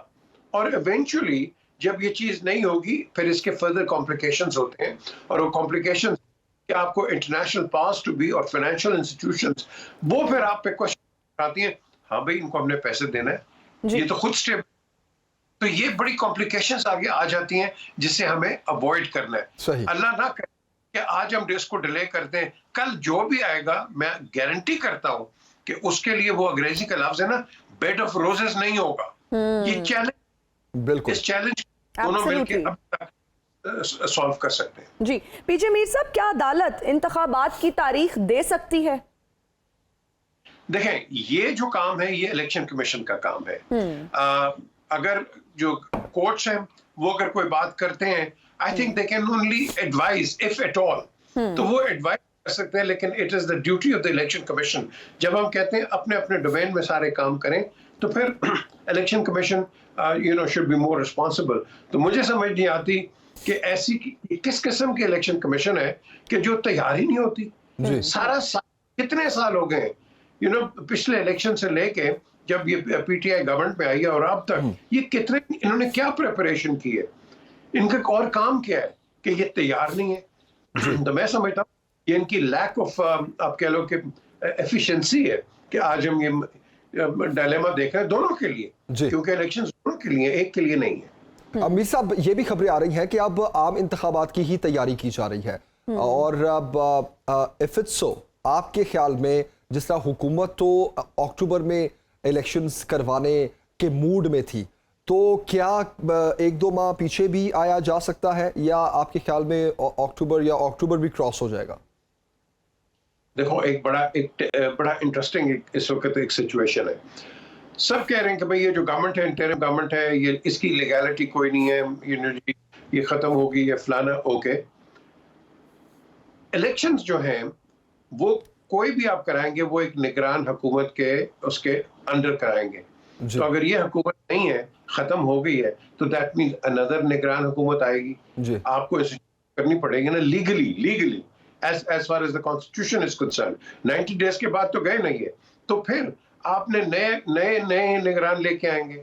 फिर जब आप नए निगरान लेके आएंगे, फिर आप क्या करेंगे? 90 डेज का पीरियड फिर आपका वहां से शुरू हो जाएगा, तो another 3 months, तो बात तो आगे हुई आ जानी है सारी। सो इस चीज को आपने अवॉइड करना है, ये बड़ी टेक्निकल चीज आनी है आगे। सही।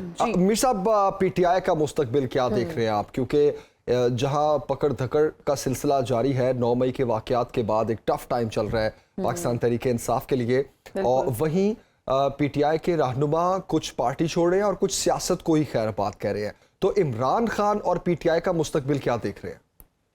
देखिए, हर पार्टी पे एक टेस्टिंग टाइम आता है, ट्राइंग टाइम आता है। आपने 77-83 में भी देख लिया, ये चीजें होती रहती हैं। बल्कि यहाँ मैं समझता हूँ कि आपने कहा कि इनके जो कोई रहनुमा है वो चले गए हैं। मुझे अफसोस होता है कि ये पैराशूटिस्ट और ये जो ऐसे लोग हैं, ये पॉलिटिशियंस नहीं थे। भाई, अब ये ब्लेम करेंगे जी कि इनको किसी ने प्रेशर दिया है। No, I don't think so. अगर दिया तो बताए ना, झूठ क्यों बोलते हैं? बात करें किसने प्रेशर दिया है। पॉलिटिशियन ये याद रखें, जो जहांगीर बदर जैसे लोग जिनको कोड़े पर पब्लिकली कैसे खड़े हुए थे पीपल्स पार्टी के साथ। आप एन को देखो, उनके जो लोग थे जब ये चले गए पीछे कैसे खड़े रहते। तो इनको भी वही चाहिए ना। ये तो ट्राइंग टाइम्स आते हैं, इसमें ये चीजें होती हैं, लेकिन आपने अपना मेटल दिखाना है और खड़े रहना है। और पार्टीज इस तरह खत्म नहीं होती हैं, पार्टीज और स्ट्रांग होती हैं।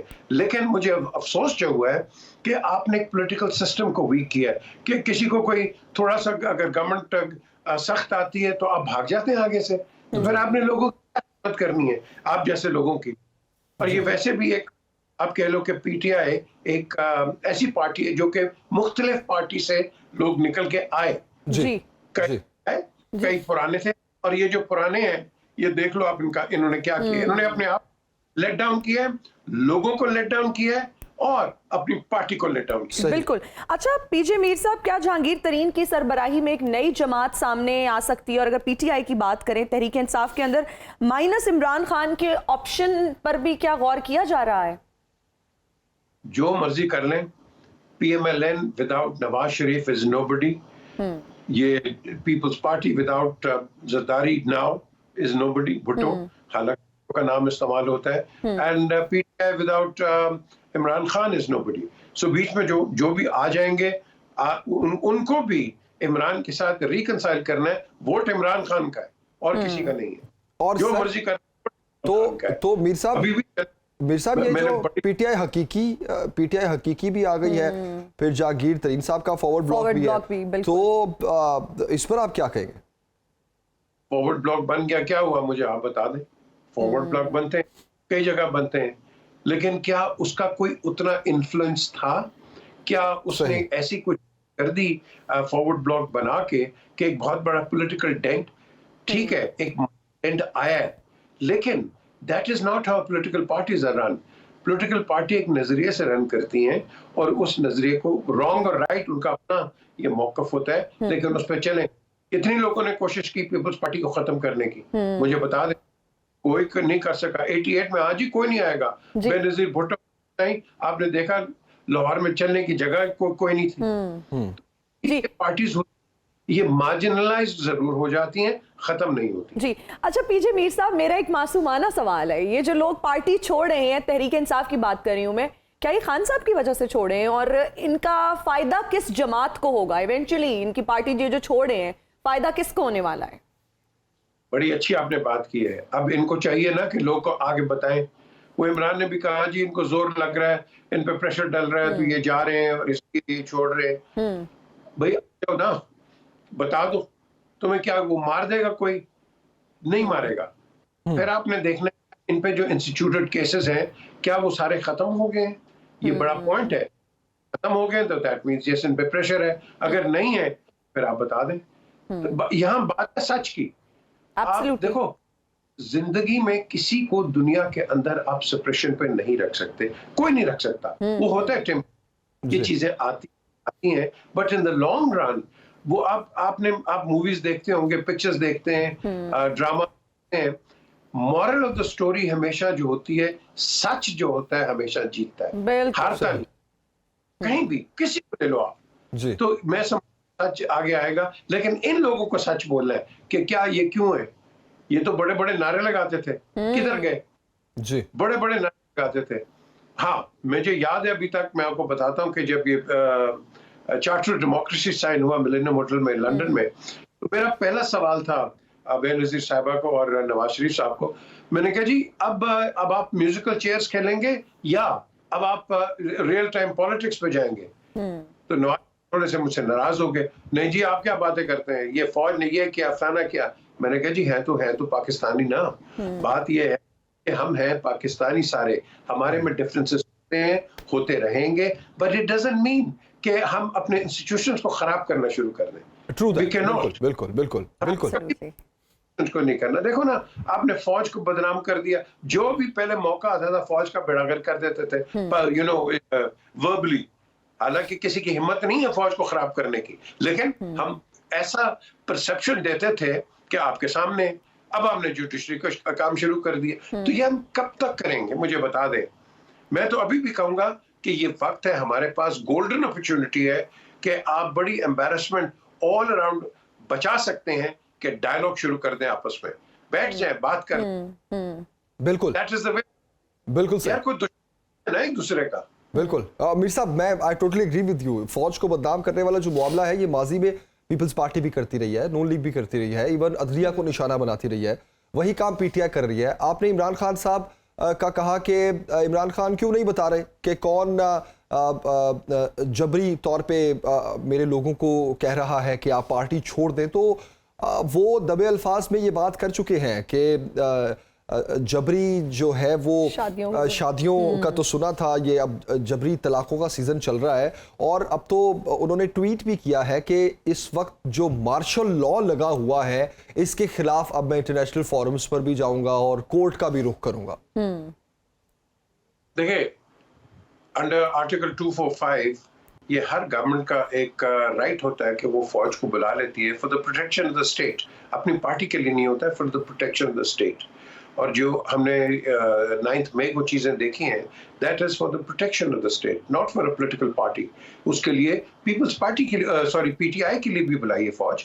ये फौज एक पार्टी के लिए नहीं आती है, पूरी कौम के लिए आती है। सो इसको अगर कह दें कि नहीं जी वो आ गई है, know that is not the way forward. लेकिन इसके साथ हमने देखना है कि जो रद्द अमल होता है, क्या वो दोनों के साथ बराबर है या नहीं है। हमने एक जो कि अच्छी चीज की है चीफ ऑफ आर्मी स्टाफ ने, ये देखो, ये जैसे मैंने पहले कोट किया है, आपने 77, 83 और उससे पहले भी आपने देखा है कि ये रिजेंटमेंट बड़ी निकली है, तो सारों ने कहा जी मिट्टी डालो, खत्म करो। कोई किसी ने एक्शन नहीं लिया। This is for the first कि एक एक्शन लिया है अगेंस्ट हुलिगन्स, वैंडल्स एंड मिसक्रिएंट्स। अब हमने इनको देखना है। हमने एक पार्टी को ब्लेम नहीं करना कि हाँ जी वो कोई पॉलिटिकल पार्टी में सारे खराब नहीं होते और सारे अच्छे नहीं होते। और ऐसे मौके के ऊपर आपके पास हमेशा शर पसंद अनासर आ जाते हैं। आपने जिस बेहुरमती से और बेदर्दी से वो लोग वो एक टीवी को एक मार रहा है डंडा, ये दैट इज नॉट एक पाकिस्तानी, मेरे नजर में वो नहीं होगा। वो क्यों करें इस तरह? सही, मैं समझ इसके अंदर एक बहुत बड़ा हाथ है। इसके अंदर एक I feel they were paid people because एक पाकिस्तानी मुहिब्बुल वतन पाकिस्तानी अपनी एक फौज के खिलाफ इस तरह नहीं करेगा, नहीं करेगा। सही सही। अच्छा मीर साहब, थोड़ा इलेक्शन, थोड़ा बजट के हवाले से भी हम बात करते हैं, जहां इलेक्शन की तैयारियां चल रही हैं और इलेक्शन का मूड भी है हुकूमत का। वहीं जून का बजट बहुत इंपॉर्टेंट है क्योंकि मौजूदा हुकूमत का ये फोकस है कि जून के बजट में अवाम को थोड़ा रिलीफ दिया जाए। तो आपको लग रहा है कि अवाम को रिलीफ मिलेगा या फिर आने वाला वक्त मजीद मुश्किल होगा? ये देखें, वो कहते हैं ना इलेक्शन का मूड है, इलेक्शन वाले कहते हैं हमारे पास इलेक्शन का फूड ही नहीं है। ये इलेक्शन कहाँ से कराएंगे? एक हालांकि अभी एमएनएस को, मेंबर्स को आपने पता नहीं कितने कितने पैसे दे दिए, ये कहाँ से पैसे तो अब आपने दे दिए। देखें, बात यहाँ है कि ये गवर्नमेंट इस वक्त फंसी हुई है और ये गवर्नमेंट फंसी है, अगले जो भी आएगा वो इससे ज्यादा फंसेगा क्योंकि आप और मैं, हम अगली गवर्नमेंट को कहेंगे अब बताओ भाई तुम तो इलेक्शन करके आगे हो, वेदर ये आते हैं या दूसरे आते हैं, हमने तो रिजल्ट मांगने, आपने जिसका सवाल किया। महंगाई इतनी ज्यादा है कि आम आदमी जिंदा नहीं रह सकता। इस वक्त आपका डबल द टाइम आपके एक डोमेस्टिक बजट भी हो गया, इंटरनेशनल आप 3.5-2 बिलियन के ऊपर हम बैठे हुए हैं। 2-2.5 हफ्ते की हमारी आप कह लो कि एफडीआई ये रिजर्व्स रह गए, तो हमने इसको करना है। ठीक है, बड़ी अच्छी बात है, हम आपको ये कर देंगे वो कर देंगे, but in reality I think the leadership should say कि मुश्किल वक्त है, हमने ऑस्टेरिटी दिखानी है। लेकिन ऑस्टेरिटी क्या दिखानी है? एक बंदे के पीछे 4-4 डाले अगर जाएंगे तो ये ऑस्टेरिटी है। मुझे बता, बिल्कुल बिल्कुल पैसा जा रहा है ना, तो आपने ऑस्टेरिटी, तो वो कहते हैं ना सीइंग इज बिलीविंग, वो आपने दिखाना है। तो ये चीज जब आप एक टॉप लेवल पे नहीं खत्म करेंगे, right to the grass roots, तो आप, मैं समझता हूं कि ये लोगों को जो हम लॉलीपॉप्स देते हैं, हम आपको ठीक कर देंगे, ये कर देंगे, नहीं हो रहा। आप देखें ना, आप जाएं रोड के ऊपर, लोगों को देखें। मैंने छोटे छोटे बच्चे देखे हैं, उनसे मैं पूछता हूँ यार बेटा आप स्कूल क्यों नहीं गए? कि जी किसी का वालिद नहीं है, किसी की माँ नहीं है, वो कहते जी हम रोड पे मांग रहे हैं। मुझे ये बताओ, छोटे बच्चे, ये आपका इंडिकेटर है, हम इसको कैसे ठीक करेंगे? कर सकते हैं, ये कोई बड़ी बात, कर सकते हैं और इंशाल्लाह करेंगे। हमें एक तो बात, हमें पेसिमिस्ट नहीं होना, we should remain the eternal optimist. सही, उम्मीद, लेकिन पॉजिटिविटी हमारी सोसाइटी में आनी चाहिए, बी पॉजिटिव। बिल्कुल सही। पीछे मीर साहब, बहुत शुक्रिया आपके वक्त का। और ये मामला भी बहुत अहम है कि आने वाले अवाम पर क्या मजीद बोझ पड़ेगा या अवाम को थोड़ा रिलीफ भी मिलेगा। जहाँ तक बात की जाती है कि IMF का प्रोग्राम इस वक्त पाकिस्तान के लिए बहुत ज़रूरी है, और वहीं उन शराइत में एक शर्त ये भी है कि 5 साल की एक हुकूमत आए और IMF को पता हो कि हमने किसके साथ डायलॉग करना है और हम इस प्रोग्राम को किस तरह आगे लेकर चलेंगे। जहां इलेक्शंस बहुत ज़रूरी हैं, वहीं आने वाला बजट भी बहुत अहम है, ज़रूरी है। बिल्कुल जी। और इस सारी सिचुएशन में जिस तरह पीजे मीर साहब ने अपनी कन्वर्सेशन को कंक्लूड करते हुए कहा कि पॉजिटिविटी बहुत ज़रूरी है, पॉजिटिव रहना बहुत ज़रूरी है, और जो पेसिमिस्टिक अप्रोच है इसको कुछ देर के लिए अगर हम माइनस कर दें और पॉजिटिविटी का सोचें कि इंशाल्लाह आने वाले दिनों में बेहतरी आएगी। और एक मशवरा भी दिया उन्होंने हुकूमत को कि वो किफ़ायत शारी भी अपनाए। ये बहुत अहम मैसेज है। 5-5 चलें, इस पे ब्रेक में बात करते हैं। नाज़रीन, यहाँ लेंगे एक ब्रेक, हाजिर होंगे ब्रेक के बाद। देखते रहिए सुनो पाकिस्तान।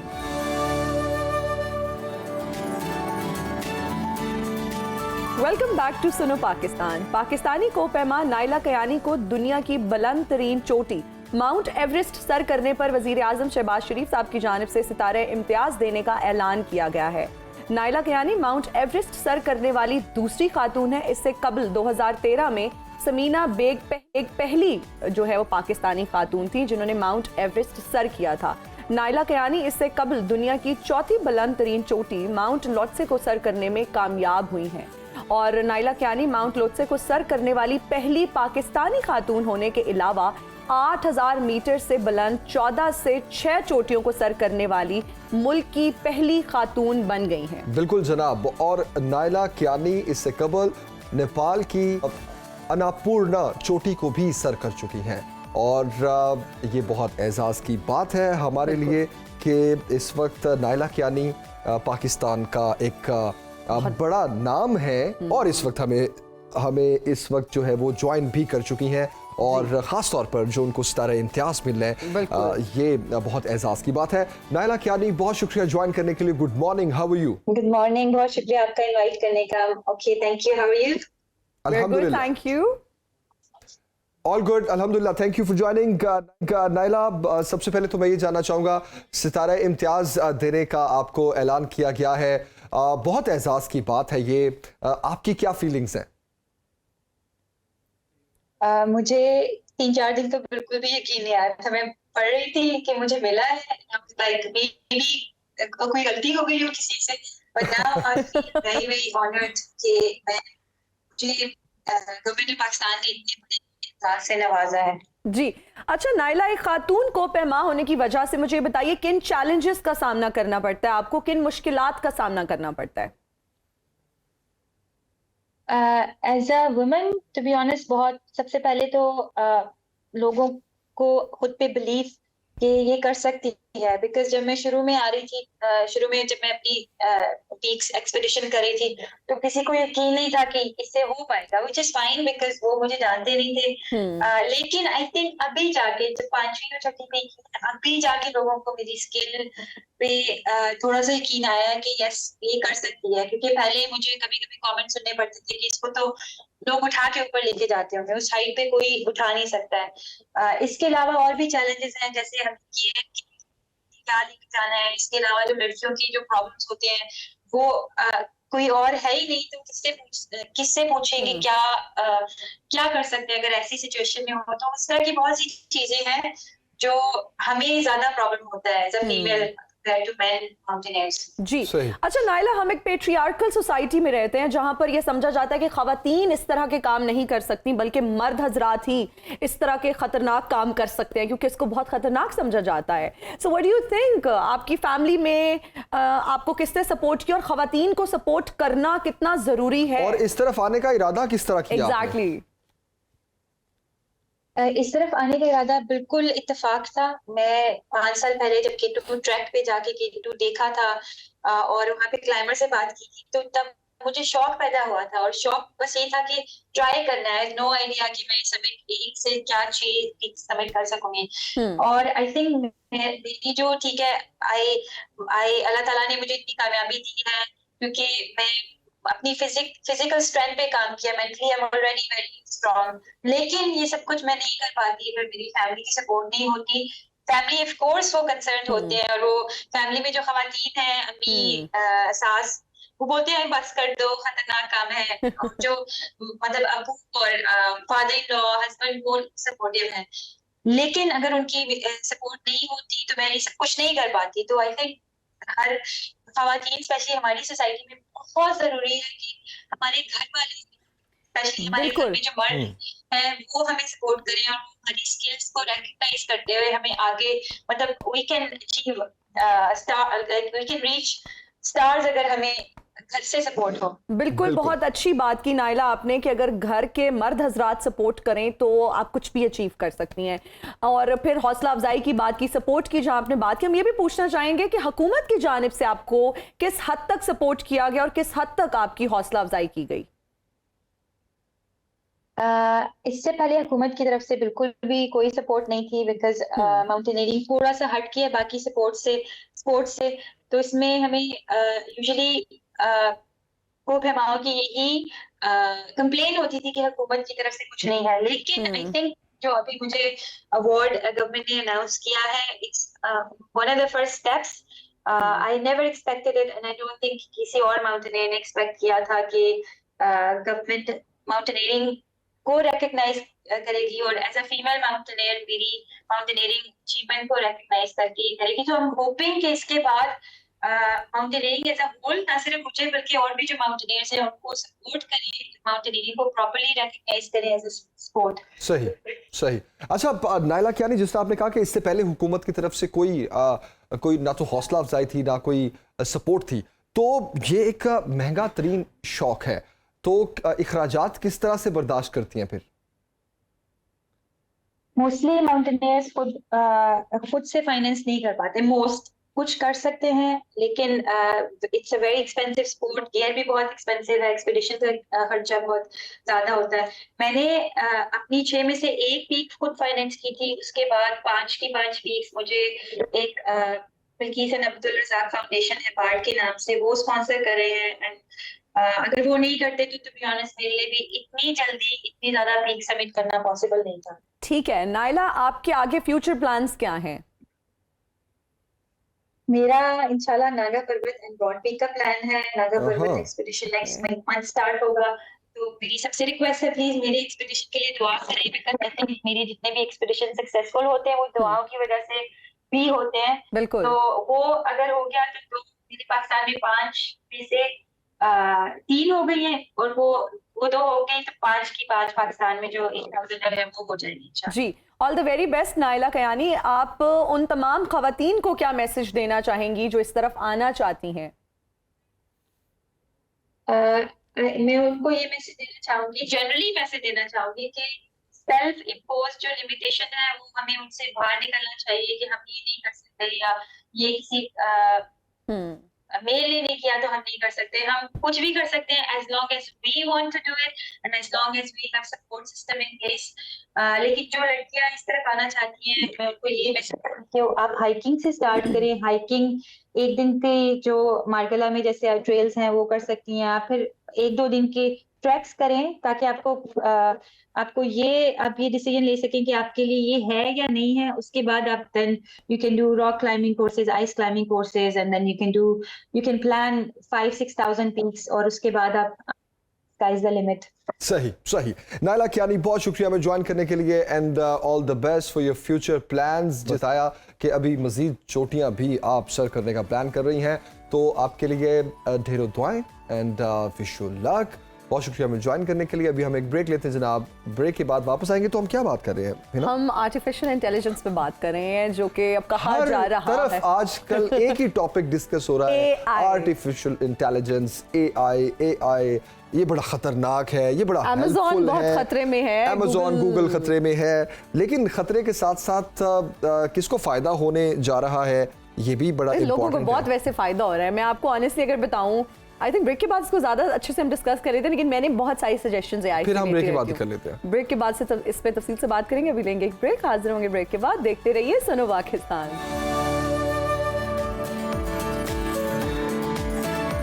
माइक्रोसॉफ्ट के शरीक बानी बिल गेट्स का ख्याल है मसनूई जहानत के हवाले से कि अगर मसनूई जहानत तेज रफ्तारी से तरक्की करता रहा तो गूगल और अमेज़न का नाम माजी का हिस्सा बन जाएगा। एआई पहले ही मुस्तकबिल की मईशत को तब्दील कर रहा है। अगर मुस्तकबिल में नया एआई टूल मुतारिफ करवाया गया जो कि इंसान की ज़रूरियात का अंदाज़ा लगाने के काबिल हुआ, तो इंसान के रवैयों में भी तब्दीली आएगी। लोग एआई पर ही मुनहसर रहे तो लोग सर्च इंजन पर दोबारा नहीं आएंगे, उसको इस्तेमाल नहीं करेंगे और कभी भी अमेज़न का रुख भी नहीं करेंगे। तो खतरा जाहिर किया जा रहा है कि एआई गूगल और अमेज़न के लिए खतरा साबित हो सकता है। और आज हम इस पे तफसील से बात करेंगे। इस पर तफसील से बात करने के लिए हमें प्रोग्राम में ज्वाइन किया है आईटी एक्सपर्ट मुबारक सिद्दीकी साहब ने। Thank you so much for joining us in Suno Pakistan. क्या कहेंगे, मसनूई जहानत की जिद्दत को गूगल और अमेज़न के लिए खतरा करार दिया जा रहा है? जी बिल्कुल। आई थिंक अगर इस वक्त जो हम एआई को अगर हम देखें तो ये वो उस तरह की टेक्नोलॉजिकल शिफ्ट है जिस तरह फॉर एग्जांपल पहले जब बिजली इजाद हुई थी, क्योंकि इससे जो सिग्निफिकेंट चेंजेस आएंगी और जो चेंजेस आएंगी हमारे बिजनेसेस में, बिजनेस मॉडल्स में, काम करने के अंदाज में, हमारी कैपेसिटी में, हमारी कैपेबिलिटी कि हम कितनी चीजें कितनी तेजी से कर सकते हैं, वो बहुत ज्यादा और बहुत जल्दी हो रहा है। तो एक एग्जांपल दूं तो मैं वैसे मैं वकील हूं जो आईटी उसमें काम करता हूं। एआई ने पिछले 6 महीने में एडवांसमेंट्स के बाद अब यूएस में यूनिवर्सल बार एग्जाम जो उनके वकीलों का जो एग्जाम होता है वो भी पास कर लिया है। तो जिस तेजी से ये चेंजेस आ रही हैं, बहुत सारे बिजनेसेस और बहुत सारी नौकरियां बहुत तेजी से डिसरप्ट होंगी। जी अच्छा, ये भी कहा जा रहा है मुबारिस के नौकरियां जो हैं वो हर शोबाए जिंदगी की मुतासिर होंगी क्योंकि रोबोट्स इंसानों की जगह ले लेंगे। आपको क्या लगता है ये आने वाले कितने सालों में हमें देखने को मिलेगा? देखिए, काफी चीजें हैं जहां पे आई थिंक नौकरियां बिल्कुल जाएंगी, बट आई थिंक लोगों को उसकी ज्यादा फिक्र नहीं। एआई से खतरा उस शख्स को होना चाहिए जिस शख्स को एआई इस्तेमाल नहीं करना आता, वो उसका सही से इस्तेमाल नहीं कर रहा। क्योंकि एआई लोगों की नौकरियां वही लोग रिप्लेस करेंगे उनको जो लोग एआई का इस्तेमाल करके अपनी नौकरी बेहतर कर रहे हैं। ये काफी अरसे तक हम एक ट्रेंड देखेंगे जिसमें एआई कंप्लीटली इंडिपेंडेंट अपने आप में कुछ नहीं कर पाएगा ज्यादातर, बट एग्जिस्टिंग लोगों को सपोर्ट देगा ताकि वही लोग अपना काम ज्यादा तेजी से कर सके। बहुत ज्यादा काम जो पहले कर सकते थे उनका आउटपुट अब उससे बहुत ज्यादा होगा। सो इस तरफ हम ज्यादा ट्रेंड शिफ्ट करते हुए देख रहे हैं। रोबोट्स वगैरह वाली जो बात है वो अभी हम थोड़ा दूर है, बट हाँ as far as some basic mechanical work is concern उसमें रोबोट्स वगैरह सब कुछ आहिस्ता आहिस्ता आ सकते हैं। जी मुबारिस, एआई टेक्नोलॉजी को मुस्तकबिल में आप कहाँ देख रहे हैं? anyone's guess right now, because जिस तरह से चीजें और जितनी स्पीड से चीजें हो रही हैं, काफी लोगों ने प्रेडिक्ट नहीं किया था कि हम इस टाइम पे इतनी आगे आ चुके होंगे। अभी भी लोग एक्सपेक्ट कर रहे थे कि जहां पे आज हम हैं जिस एडवांसमेंट में वो भी कुछ साल बाद ही आएंगे। कुछ लोग तो समझ रहे थे 10 साल बाद आएंगे, लेकिन जिस स्पीड से चीजें जा रही हैं, आई थिंक हमें ज्यादा फोकस इस वक्त करना होगा हुकूमतों को कि इसको रेगुलेट किस तरह करना है, बिकॉज एआई के बहुत गलत इस्तेमाल भी हो सकते हैं, from hacking, from financial crimes, बहुत सारी डिफरेंट चीजें की जा सकती हैं जो हम अब थोड़े बहुत उसके यूज केसेस देख भी रहे हैं। सो अभी ओनली टाइम विल टेल। इसमें कहना बहुत मुश्किल है कि कितनी जल्दी कितना आगे जाएगा, बट इवेंचुअली तो जो नॉर्थ स्टार लोग देखते हैं वो है कि एक AI based complete central intelligence and conscious, वो अब मुझे नहीं समझ में वो मैं नहीं कह सकूंगा कि वो कभी होगा भी या नहीं होगा, but at least that's the ultimate जहां पे वो जा सकेगा। अच्छा मुबारिस, ये कहिएगा कि आईटी की दुनिया में पाकिस्तान वैसे ही बहुत पीछे रह गया है। दुनिया 5G टेक्नोलॉजी तक पहुंच चुकी है और हम अपना इंटरनेट का मसला ही पाकिस्तान में हल नहीं कर पाए।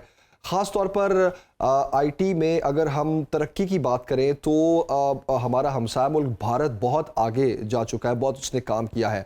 अब ऐसे में एआई टेक्नोलॉजी का भी मार्केट में आ जाना, तो पाकिस्तान की मार्केट को आईटी की मार्केट को किस तेज़ी से इस गैप को पूरा करना पड़ेगा? ये बहुत अच्छा सवाल है ये। देखिए, इसमें मल्टीपल लेयर्स होते हैं। टेक्नोलॉजी का फायदा ये है कि जब भी एक नई टेक्नोलॉजी आती है सबके लिए क्लीन स्लेट होता है। वो अब हर किसी का फ्रेश स्टार्ट हो गया है। अब आप लीप फ्रॉग, अब 5G आ गया है और जो लोग अभी भी 3G पे हैं उनको जरूरी नहीं है पहले वो 4G पे आए फिर 5G पे जाए, वो डायरेक्ट 5G पे जा सकते हैं 3G से। तो लीप फ्रॉग कर सकते हैं काफी चीजों में। हमारा जो टेक्नोलॉजी में मसला है वो असल में तो एजुकेशन का मसला है और स्किल लेबर का मसला है। हमारे आईटी आउटपुट, हमारे 25,000 पर ईयर हमारे आईटी ग्रेजुएट्स होते हैं साल में पाकिस्तान में। उनमें से जो टॉप क्वालिटी वाले हैं, जो हाई एंड और जिनकी एजुकेशन टॉप क्वालिटी रही है, वो 10% भी नहीं होते, उससे कम ही होते हैं। तो हमारे पास एक स्किल्ड उसका बहुत गैप है। इंडिया ने इंस्टीट्यूशंस बनाए थे वगैरह जिसकी वजह से जो उनके आईआईटी के ग्रेजुएट्स हैं वो दुनिया भर में बहुत सॉट आफ्टर होते हैं और वो हमसे कई ज्यादा सिर्फ हमारे सिर्फ टॉप उनसे ज्यादा सिर्फ आईआईटी ही प्रोड्यूस करता है, उसके अलावा बहुत सारे। So it's an education issue कि हमारी स्किल्ड लेबर बढ़े, बट कोई वजह नहीं है कि पाकिस्तान की कंपनियां और बिजनेसेस आर्टिफिशियल इंटेलिजेंस के एआई को यूज करके या एआई की मार्केट के लिए बिजनेसेस नहीं बना सकते यहाँ पे बैठ के। ऐसी बहुत सी एग्जांपल्स हैं जो लोग यहाँ पे बैठ के ग्लोबल बिजनेसेस बनाए और अभी भी बना सकते हैं। जी मुबारिस, जैसा से आपने भी मेंशन किया कि एआई का जो है वो गलत इस्तेमाल भी किया जा सकता है, हैकिंग के लिए भी इसको इस्तेमाल किया जा सकता है। वहीं पर एक डिबेट ये भी चल रही है कि फ्यूचर जनरेशन को भी इससे बहुत खतरा है, क्योंकि लोग जो सोचने समझने की लोगों की सलाहियतें हैं वो बहुत ज़्यादा मुतासिर होंगी। हम इतना इन्हसार करना शुरू कर देंगे एआई पर, और अगर हम अपनी यंग जनरेशन की बात करें, यूथ की बात करें, तो उनके लिए कितना खतरनाक है ये इसका इस्तेमाल। मैं नहीं उससे एग्री करता उस बात से। मेरे ख्याल से यही बात जब मैं बड़ा हो रहा था तो उस वक्त तो कैलकुलेटर्स के बारे में कही जाती थी कि कैलकुलेटर की वजह से आपकी मेंटल मैथ करने की कैपेबिलिटी कम हो जाती है वगैरह, और कुछ हद तक होती भी है, बट ये चीजें कॉन्सेप्ट्स होते हैं, और अगर आपको कॉन्सेप्चुअली चीजें आ जाती हैं तो कैलकुलेटर आपकी एबिलिटी टू डू कंप्यूट मोर और आपकी एबिलिटी टू डू मोर में बहुत ज्यादा इजाफा कर देता है, आपकी कैपेसिटी बहुत बढ़ा देता है। I think AI will be the same, क्योंकि वो अब लोगों को और स्टूडेंट्स को सोचने पे मजबूर करेगा कि वो जो चीज अगर चैट जीपीटी पे मुझे एक सवाल का पूरा जवाब आ जाता है, तो अब आपको उसको सोचना पड़ेगा, समझना पड़ेगा, अंडरस्टैंड करना पड़ेगा, लोगों का टाइम कम जाया होगा काफी चीजें सीखने में भी। तो आई थिंक इसका नेट ओवरऑल बेनिफिट ही होगा सोसाइटी को, स्टूडेंट्स को, बट उसको देखें, हर जिस चीज का बेनिफिट भी अगर वो एक औजार है, उसको एक गलत काम के लिए भी इस्तेमाल किया जा सकता है, तो इसका मतलब नहीं है कि हम औजार को रोकते हैं, हमें उसके गलत कामों को रोकना पड़ेगा। बिल्कुल। मुबारक सिद्दीकी, बहुत शुक्रिया में ज्वाइन करने के लिए। और जहां एआई गूगल और अमेज़न के लिए खतरा बन चुका है, वहीं एआई टेक्नोलॉजी जो है उसका मुस्तकबिल बहुत करीब है, और हमें एआई टेक्नोलॉजी को जितना जल्द हो सके ऑप्ट भी करना चाहिए, और ख़ास तौर पर उस पर गेट कीपिंग भी करनी चाहिए ताकि नेगेटिव इस्तेमाल उसका ना हो। हम हिना पाकिस्तान की मिसाल लेते हैं कि हम आईटी की दुनिया में इतना पीछे हैं कि पाकिस्तान में हैकिंग हो या फ्रॉड हो या 2 नंबरी हो या फिर फॉरेक्स रिलेटेड या ट्रेडिंग रिलेटेड कंपनीज हो, जो हम खबरों में सुनते हैं कि उन्होंने लोगों के साथ इतना फ्रॉड कर दिया, हम उसमें इतना पीछे हैं। तो हमें एआई की स्पीड के साथ मैच करने में बहुत वक्त लगेगा। मुझे लगता है हमें तो अभी भी जमील लोग फोन पर बेवकूफ बना लेते हैं, फोन पर हमसे जो है ना इतना बड़ा फ्रॉड हो जाते हैं और लोग हमें लूट कर ले जाते हैं।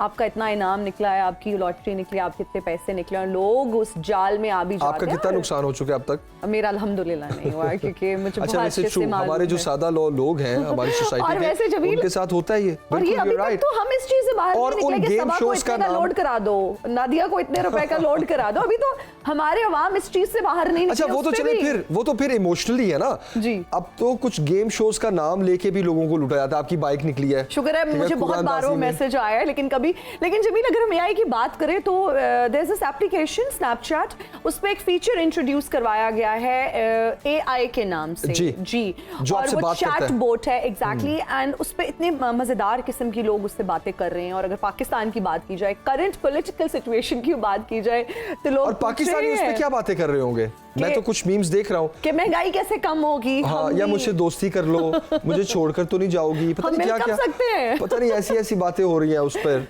चैटबॉट पर। तो वही ना, उसकी स्पीड के साथ मैच करना और उस पिच पर आकर, मुझे लगता है टेक्नोलॉजी जब आती है, कोई भी ऐसी चीज होती है, उसके प्रोस भी होते हैं, कॉन्स भी होते हैं। ये हम पर डिपेंड करता है कि हम उसका इस्तेमाल किस तरीके से करते हैं। अगर हमारे पास एक टेक्नोलॉजी आई है, हमारे पास एक अच्छा फीचर आया है, हमारी कोशिश ये होनी चाहिए कि उसका दुरुस्त और सही इस्तेमाल करें। और गेट कीपिंग जिस तरह से आपने कहा, दैट इज वेरी इंपॉर्टेंट। फिर यहाँ पर मैं कहूंगी कि पेरेंट्स की भी रिस्पॉन्सिबिलिटी है, जो कि बच्चों को गैजेट्स दे देते हैं, बच्चों को, छोटे छोटे बच्चों के हाथ में टैब्स होते हैं, बच्चों के हाथ में आईफोन्स, अब तो हम देख रहे हैं बच्चे एंड्रॉइड्स और हमसे ज्यादा अच्छे से ऑपरेट कर लेते हैं। तो बच्चों पे भी एक चेक एंड बैलेंस रखें। अगर आपका बच्चा जो है वो फोन पर या फिर कंप्यूटर पर, लैपटॉप पर अपना वक्त बहुत ज्यादा वक्त गुजारता है, तो उस पर नजर रखें। Very strict check and balance, that is important as well. Exactly. अब नाज़रीन, अब ये वक्त हो गया आपसे इजाज़त लेने का। आपसे मुलाकात होगी इंशाल्लाह अगले हफ्ते। अपना बहुत सा ख्याल रखिए, फीडबैक जरूर दीजिएगा। मुझे और जमील सुखेरा को दीजिए इजाजत। टेक केयर, अल्लाह हाफिज़, बाय बाय।